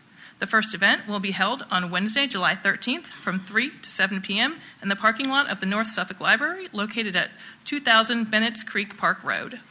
The second event will be held on Tuesday, July 19th from 3 p.m. to 7 p.m. in the parking lot of City Hall. For additional information, please call the Commissioner of Revenue's office at 757-514-4260. The Kingsborough guardrail mural is complete. One might not think of a roadside guardrail as a canvas for artwork, but Keep Suffolk Beautiful and the Suffolk Arts League with local artist Katrina Sayward would disagree. At over 100 feet long, the Kingsborough guardrail runs between East Constance Road and Orchard Avenue and is now a beautifully designed public art installation for all passerbyers to enjoy. Suffolk Festivals, Inc. is pleased to announce that the 44th Annual Suffolk Peanut Fest is slated for October 6th through 9th at the Suffolk Executive Airport. Richard Bradshaw, longtime volunteer and 2022 festival chairman, selected this year's fest theme: Broad Stripes, Broad Stars, Bright Stars, and Patriotic Guitars, a tribute to our heroes in the red, white, and blue. In honor of this theme, the festival will proudly host Tunnel to Tower Foundation's 9/11 Never Forget mobile exhibit. This unique mobile exhibit serves to honor and preserve the legacies of first responders who lost their lives on September 11, 2001. For a complete schedule of events and information, visit SuffolkPeanutFest.com. Suffolk Mosquito Control would like to remind horse owners that it's time to protect from Eastern equine encephalitis by getting your horse vaccinated. If you have already vaccinated your horse, you may only need to maintain protection with a booster. Suffolk Public Works advises caution that conditions are right for the possibility of harmful algae bloom to form in ponds and slow-moving waterways. A bloom is a buildup of blue-green algae or cyanobacteria that creates a green, blue-green, white, or brown coloring on the surface of slow-moving waterways. Contact with a toxin produced by the bloom can make people and pets very sick. When in doubt, keep out. For more information, call Suffolk Public Works at 757-514-7627. With the warm weather returning, this means the return of mosquitoes. The Suffolk Public Works Department Mosquito Control Division is offering free mosquito dunks to Suffolk residents to assist in limiting the mosquito population. Placing these dunks in stagnant water areas is a common practice to eliminate mosquito larvae. The mosquito dunks are available to Suffolk residents and can be obtained at a variety of city offices listed on your screen. For more information, call 514-7609. And after a very successful inaugural edition last summer, Suffolk Tourism is pleased to bring back Suffolk Sweets Week 2022. Taking place July 16th through the 23rd, this annual promotion showcases the tastiest desserts that Suffolk has to offer. From simply sweet to deliciously decadent, Suffolk Sweets will highlight our best local culinary temptations. No coupons, vouchers, or tickets are needed. Simply order from the Suffolk Sweets menu at each participating eatery. For more information, please visit dininginsuffolkva.com. Calling all community leaders, it's that time of year again for our annual Suffolk National Night Out. Registration is currently ongoing for neighborhoods and groups until July 15th. After registration closes, a list of where the party's at will be posted on the National Night Out website at suffolknno.com. All registered communities will receive a free event starter kit and access to City of Suffolk resources to ensure the successful planning of their events. National Night Out enhances the relationship between neighbors and law enforcement while bringing back a true sense of community. Furthermore, it provides a great opportunity to bring police and neighbors together under positive circumstances. Together, we are making communities safer. Together, we are making communities safer and a more caring place to live. Join us on August 3rd as we celebrate National Night Out across the city of Suffolk. For more information, contact Jennifer Moore, National Night Out Chairperson, at 514-4104. And just a quick reminder that the Suffolk 2045 Comprehensive Plan is still underway. The Comprehensive Plan is a long-range guide for land use, housing, transportation, parks, and open space, economic development, and more. The Comprehensive Plan Community Feedback Survey is live now, and the deadline has been extended through July 15th. The survey is available in English and Spanish. Community members can also pick up their paper copies of the survey at Suffolk Public Libraries or City Hall. The survey is online as well at suffolk2045.org. And lastly, on your screen, there are a variety of ways for residents and businesses to stay connected to the city of Suffolk. Thank you and have a good night. Okay, thank you very much. Okay, we'll now move on to announcements from City Council, and I've had a request from Councilman Goldberg to speak first, and we're going to go ahead and honor that request. Councilman Goldberg. Thank you, Mayor.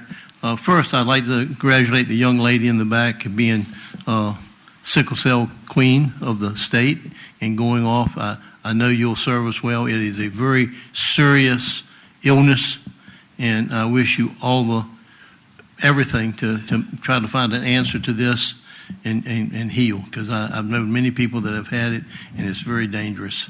And I understand your quest, so I just want to congratulate you. Yeah, Mayor, the reason why I asked to speak first, I had prepared some thoughts and I put them aside. I want to speak on something that all of us received, I believe, a letter or a note that came to City Hall, came to the clerk's office. It was a letter that was sent to us. Most of the time, letters like that I don't pay much attention to. I put them aside when I think they have no meaning, nothing really much to them. But on this one bothered me, and it's been bothering me for 3 weeks, and I wasn't going to say anything. I was going to let it go, but I'm not going to let this go. I'm not going to let it go, and I'm going to bring it up to you now. All of us on this council from time to time have had, we work hard. People call you to ask you to do things. You try to help out as best you can. It can be something very simple, or it could be something very difficult that you have to work with the city manager's office with to get it accomplished. Many people don't know all the things that all of us do, the efforts that we put into trying to help our citizens, our constituents. Well, one of our constituents in one of our neighborhoods, I'm not going to name the person because I don't think that's proper, but I want that person listening. I hope that person is listening right now. And I'm going to bring up a name on our council right now.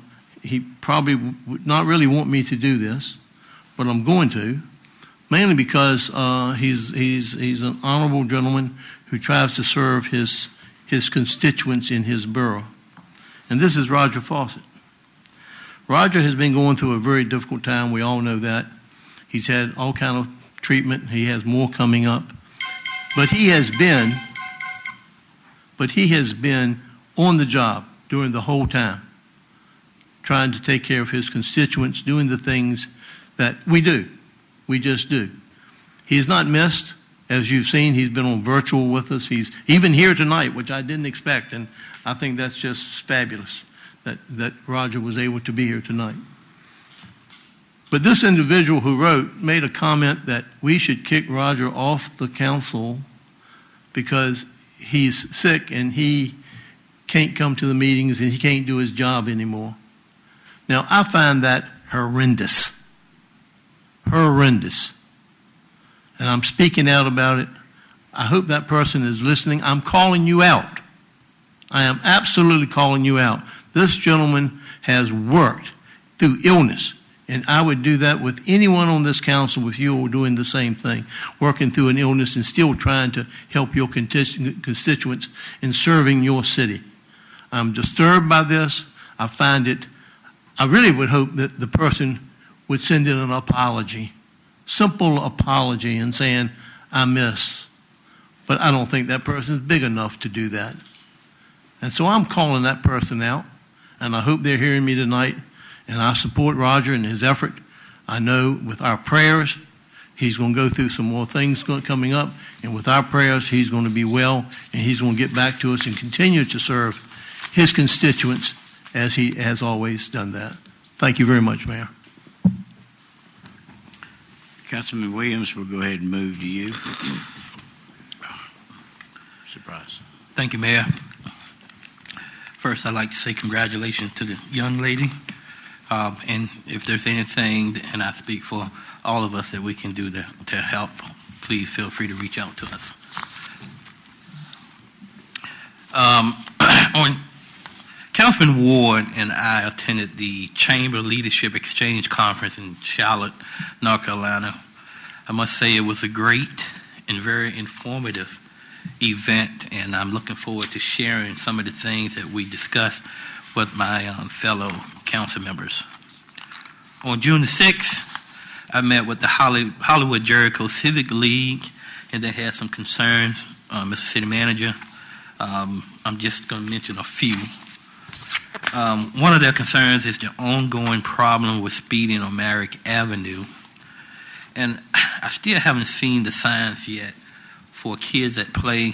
If you can give me an update on that at our next one-on-one meeting, I would appreciate that. Also, stop signs on the corner of Clary's Drive and 6th Street is something that they want to see. Of course, you and I will be meeting tomorrow on that. And they would also like to have Neighborhood Development Services do more code enforcement in the area. On July the 5th, 2022, I met with the Saratoga Philadelphia Civic League, and they also had some concerns, just to mention a few. Some of their concerns was parking on the front lawns of the residents, overgrown grass and weeds, etc. They also would like to have Neighborhood Development Services do more code enforcement in that area.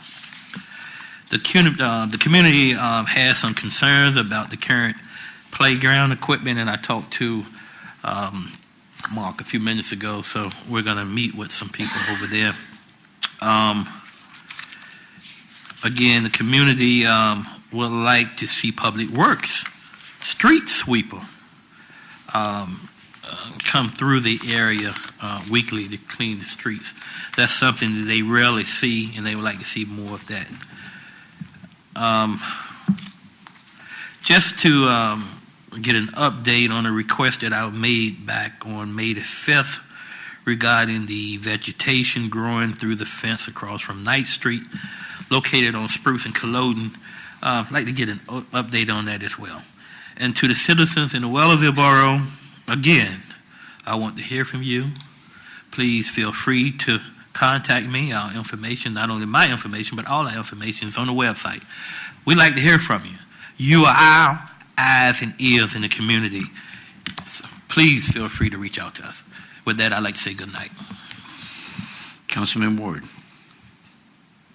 Yes, I also like to thank the young lady that came up with sickle cell, and it's a disease blood disease that sometimes I have a couple of people that I know, and also in the family that has that, and so I know how serious it is, and for you to champion what you're doing, I really appreciate it, and God be with you with anything that you think that not only the council, me, myself can help, or anything way that I can get things that you need. You ask for a request, but I don't know what the city of Suffolk can do and what this council can do. So my door is open for you, and I'm proud of you, because I know you have to take a medicine every month, You have to, do things. You get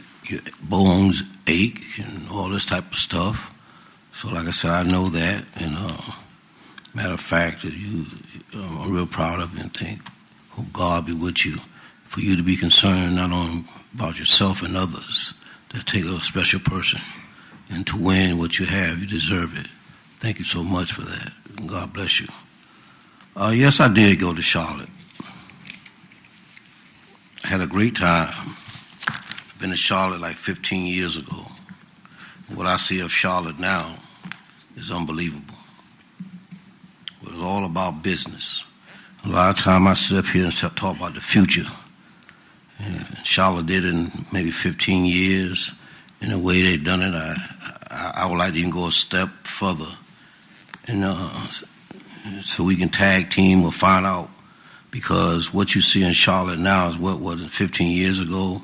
They done took that city by storm. The young generations are involved. They got all kind of things going on. Matter of fact, in maybe a mile radius or so, you don't have to drive a car. You can just walk to the restaurants, wherever you want to go, museums, and they have one of the arts. I think that's very important. You ever see a large city, any city, they have great arts. And look that up. I know that. They have great arts. And it's one of the things they strive on. It's one of the things they give money. But Bank of America then took that city and everything you see, buildings, and they didn't name buildings, but Suffolk had the potential. Not only Suffolk, the Hampton Roads had the potential. My attention was going, but I didn't think it would be that impressive, that the whole Hampton Roads was there, and they were trying to get lessons from that city of Charlotte. We can't do everything that Charlotte done. And one thing that I talked to one of the mayors, and he said something that stuck with me. He said, we got to be the best of something. We got to be known to be the best of that. You don't have to have all of Charlotte have, but when tourists come, when people want to move, we got to be known for something. We got enough land, we got enough people, we got good people. It's about the future. And we talk about the projects. And the projects mean that we moving. It's not the same old Suffolk no more. It's different ideas. And you see that for yourself when you say the pumps. They done doubled. So that was great. We had a great time there. And I'd like to see if maybe we can sit. I think big anyway. We need to take our city council down there to see it. Seeing is believing. I don't know, but it might be in the budget, something like that. I'm going to take my time tonight. I got a couple of things I want to talk about. So let me go ahead. One thing I wanted to share this, and like Councilman Goldberg said something, I'm going to say this. Thank you all for I don't mind thanking people, trust me. Thank you all, council, for what we did with that map. Tonight is over. I'm so grateful and thankful that the boundaries and the boroughs and the people are in fair. It's fair.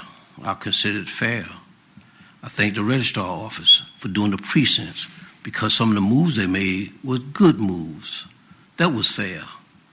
That some places, yeah, they was there, but some places it wasn't the best place for when you're voting for the people. They did. It was excellent. And I'd like to thank people who was involved with it, and William and everybody else. I thank you all very much, because I am pleased with that. Very pleased. Thank you for that. Sometimes you get criticized for things that people just don't understand. And sometimes you come back and say you're sorry, but you look at them and say, yeah, okay. One thing about me is that I watch things closely without talking a lot, and especially when you're in charge, especially when you got a board meeting, especially when we behind there, I'm looking at things, because when you come out, this might be a little different. But once I get behind you, regardless of what anybody say or how they feel. When you get to be 67, almost 68, you probably say, well, I don't care. So what? I had a good life. I'm fine. We give credit to Louise Lucas, Tommy Norman, and Emily, yeah. I'm sorry, Emily, but give Emily. But there's one more person. And I'm going to say it. Y'all talk. Mike Duman was the chairperson of the jail board. That's before he was mayor. He worked so hard as chairperson. I mean, he worked hard for that money coming to Suffolk. After he became mayor, what he said? Man, I'm going to stay on the jail board. I said, man, he stayed on the jail board.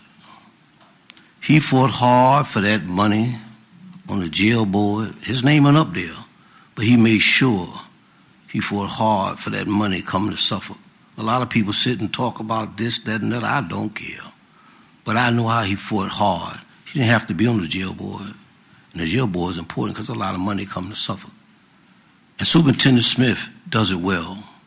We got a good jail board team. We don't run from problems, we solve them. And there's no problem that we don't try to do best for the people that are in jail. So he didn't know I wasn't going to say that, but I have watched him. And it's well earned the money we get. But he fought hard. His name not there, but he fought hard for that jail board money. That's one of the things that I picked up, and I know that. So I like to thank him for working that hard for that. You don't have to know, but I'm going to let you know. I wanted to say this here. A lot of things, and I share with it in the paper with my friend, I'll call my friend Councilman Goldberg. It's about this land and all this development stuff. I got a call from a person that's real intelligence, got a lot of property, and he can understand land law. He can understand what's going on. So I had to pass the buck to somebody, which I always do. I'm just concerned that I know it's about money, I know about capitalism, but I like to know more about land. Because some of the people who pay taxes have been paid taxes and still paying taxes. Some of them can't even sell their land. I don't understand all that. We got people who are in certain places, and I'll call it in Chuckatuck. They got property, and people just come in. Some things ain't right about something.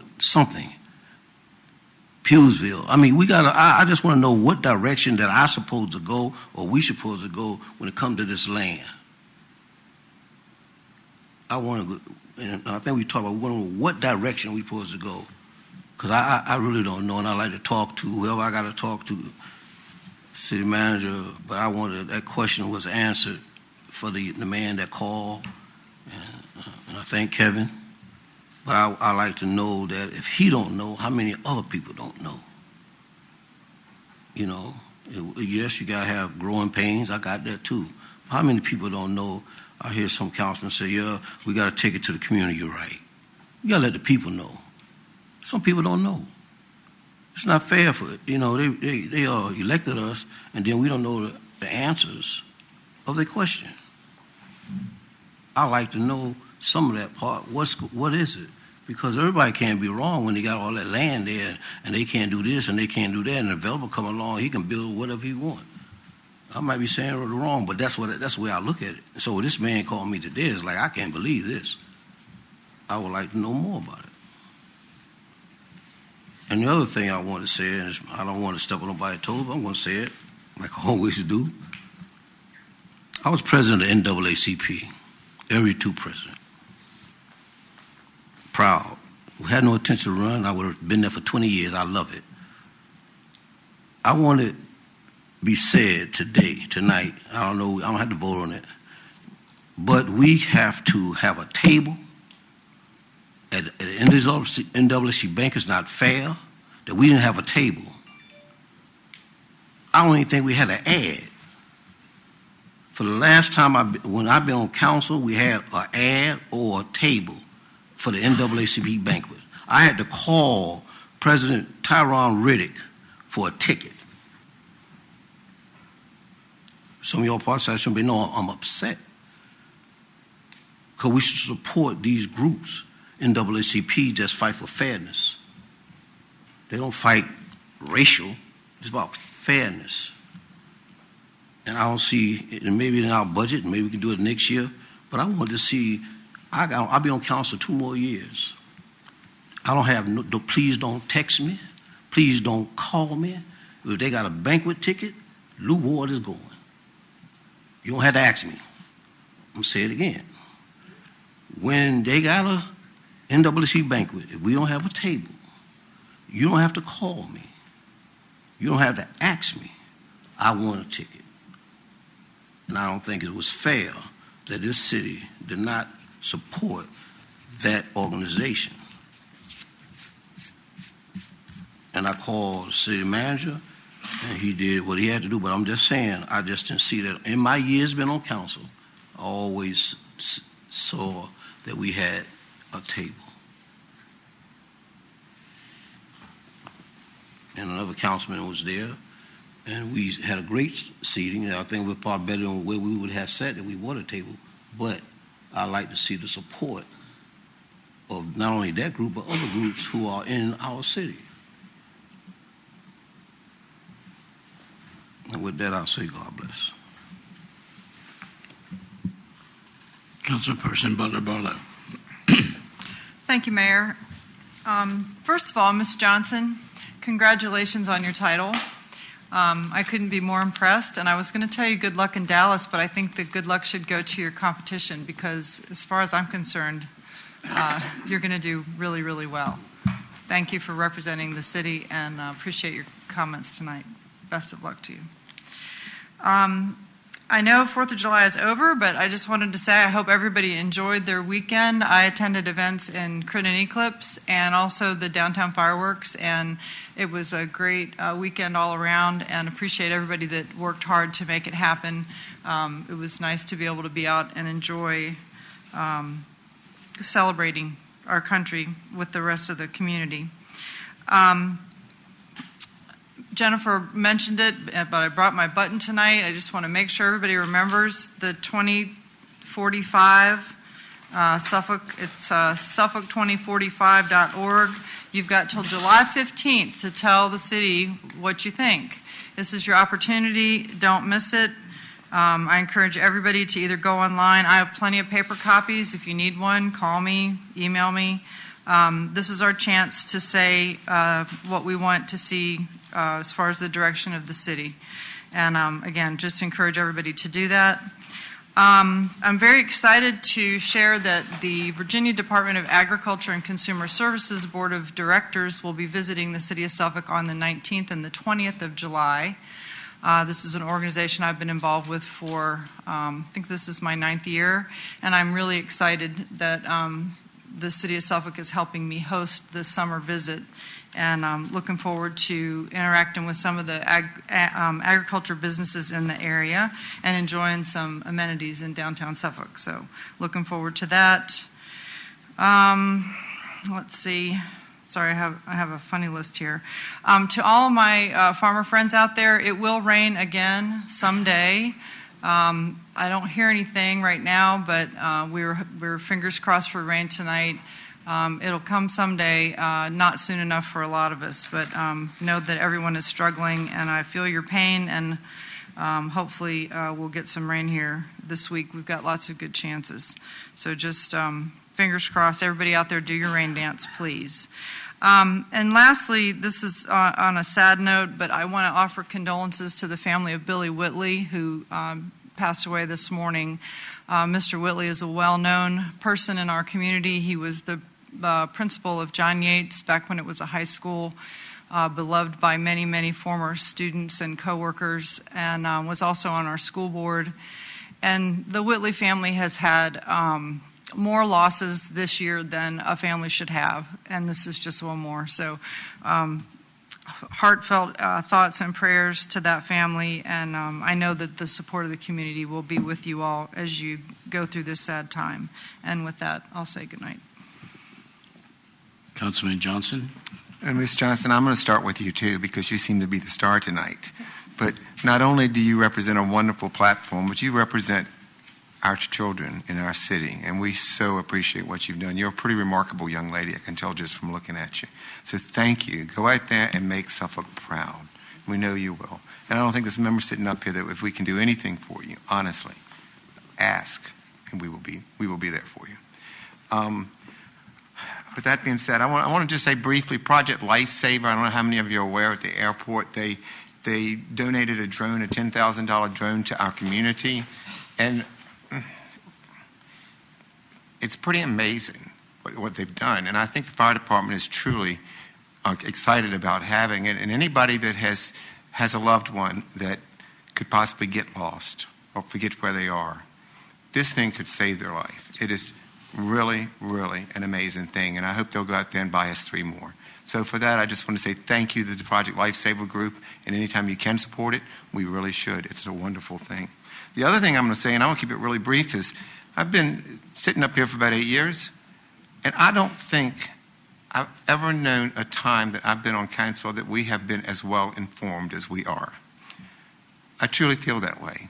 The presentations that were made tonight by all of the staff, by Mr. Moore, I think that this staff is trying to keep us informed. And I feel like we are in a place that we haven't been at other times. So I thank you. I thank every one of you sitting here tonight. I may not always agree with it. Ask Robert Lewis. I get a little raucous. I don't like my roads being messed up. But I think we are very fortunate to have a staff that responds to the people of this city. And for that, I say thank you to the police chief, to the fire chief, to all of you guys. We were very, very blessed to live in the city that we live in. And I say that because people in this city really care. I mean, and it's the truth. People care. The churches care. The residents care. And we reach out to each other all the time. And I just say it from my personal base. I've had a little surgery not too long ago, and I'm not lying to you. I bet I had 15 churches call me. And these are just regular churches that are customers of mine. They come in, and, we are very blessed. We need to lift each other up and support each other. That's why I agree with Mr. Goldberg. We lift people up. We don't knock them down. So I hope that's what this council can bring. And again, I'm saying good things about staff tonight, so pay attention. I'm not always as nice, but I honestly feel like, Mr. Moore, we are as informed, and I hope that's where we're heading with everything. We want our people informed. We want to be informed. We want projects to move on. I agree with Mr. Fawcett on the library. Get that sucker built. Let's hustle and get some things done so people know that we're sitting up here, and we're not here forever, so we need to hustle. So with that, I'll say good night. Councilman Fawcett. Thank you, Mayor. I'll just have a couple of comments. One, Ms. Johnson, who came up, I want to applaud you for sitting through this whole entire meeting tonight. It's not always. You hit a good one tonight. It's not quite as long as we normally can be, but thank you for being here, and thank you for doing what you're doing and what you're trying to represent, not only Suffolk, but the state of Virginia and your community of your youth. And it's an important mission. I think there's going to be a lot of people that will be paying attention to the very thing you talked to us about tonight about the sickle cell program. So I'm going to just kind of keep track of where you're at and how you're going with things as you move along. And I wish you everything and all the luck in the world in your trip through. I want to congratulate the fire and police department on the Valor Awards. The thing is we're well represented in those Valor Awards. Those Valor Awards are top shelf things that bring the best of our men and women to our city to be recognized throughout the Hampton Roads region. So congratulations, Chief Chandler, and also Chief Baraki for having such a good organization of people. We don't realize what these men and women do every day. Every day when you call, someone answers. So just when you see one, once in a while, it wouldn't be bad to just say thank you. Thank you for what you're doing. And I think that would be appreciated. Tim here just hit on the drone for Project Life. That group put that together, and it's an expensive little proposition to buy a drone to be able to do the missions they wanted to do. But, you know, I have 2 drones that I enjoy flying at times, and they're just remarkable. And what they can do is just getting more and more advanced every day. So if this does save a life somewhere along the line, that'll be a very significant thing, and maybe we can add more. And the fire department's operating this one, I believe. So there may be someday more coming along, and maybe police and sheriffs can get involved or whatever. But it's a good program, and I can't tell you how much I appreciate that group for doing what they did. We had a good meeting tonight. Appreciate everybody's being here and your comments tonight. Will not be here on the July 20th meeting. I may be virtual if I'm allowed to do so. So I look forward to that meeting and for further meetings, and I thank each and every one of you. Vice Mayor Bennett. Thank you, Mayor. A lot going on. I would like to start out, Ms. Johnson. I've seen you quite a bit, and you know, I'm always there for you in the sickle cell group, and I try to attend most of the banquets fundraisers that are being held. And I have friends that work with me that I know was going through those treatments, and it's not easy. It's very painful, and I adore you for your courage and the momentum that you have going out trying to promote what it's all about and being Miss Virginia. So we are proud of you, and as everyone stated, we are here to give you all the support that we can, and we keep you definitely in our prayers, and the rest of the one that's suffering from this disease. I know you're trying to raise funds to try to find a cure. And matter of fact, I got a letter from Dr. Whitfield a few days ago about the fundraiser. So they're going to do it virtual this year, so people that's listening, if you'd like to support her and the sickle cell group, they are raising funds now to help support her and others. So I ask you to please support the sickle cell group as now it's part of Suffolk rather than the whole Tidewater area. Suffolk has their own group that for the sickle cell. So again, congratulations to you, and you have my prayers for you.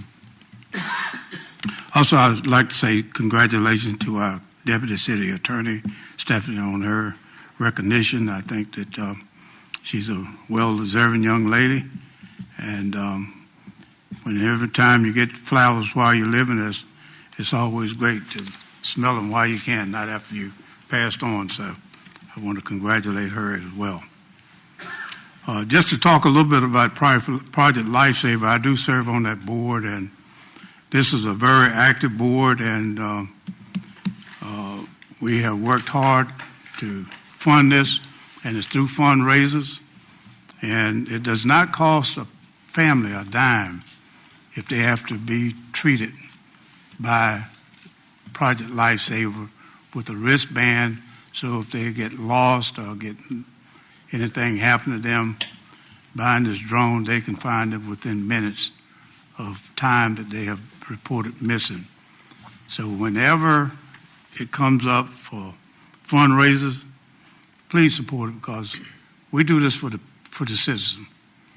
The Sheriff Department, the Police Department, and Fire Department all works together. That drone is for everyone working together, and it's a team effort. So it's just not the board or Project Lifesaver that does it. The Fire Department has it, but we are supportive of them. So please support them whenever you can, and we are doing fundraisers. On the healthy bus that was in Suffolk today and will be back on the 10th, I hope that we can do a little bit better advertising, because I didn't even know it was being held at East Suffolk until I saw it on television. I might have missed it, but I didn't know it until I saw it on Channel 10 or 3 today that it was at East Suffolk today. So I hope that we can get better advertisement out when these things are taking place in the community, so people can be aware that it is available to them, because there are a lot of people, I'm sure, that could participate in that as well. Children are out of school, so people are driving crazy. So we got to ask people to please be careful when you're driving in the neighborhoods and all, and look out for the kids. We don't want to see any of our children get hurt. I would also like to say to our public safety, police, fire, and rescue, thank you all for everything that y'all do. Y'all do so much great work out there, and people don't really realize the challenge that you all face each and every day. So again, I want to just thank you all for all that you do as well.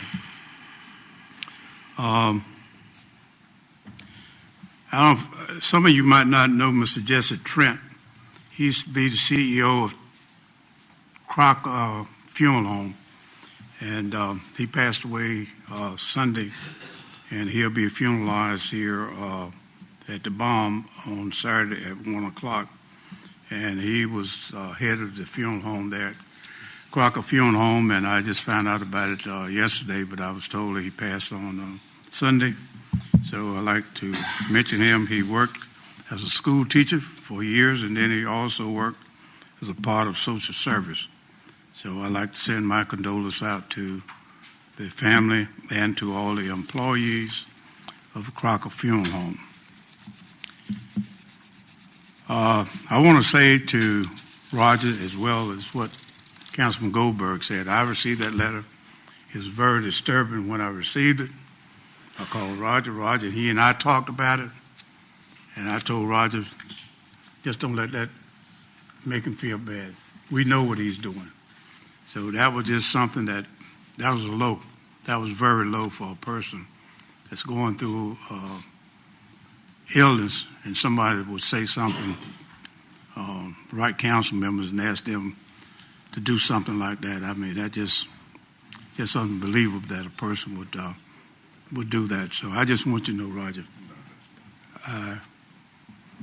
you have my prayers and support, and I know what you've been the years you've been here on the council with me. So don't let that discourage you. Stay strong, and you're going to be fine. Okay? And with that,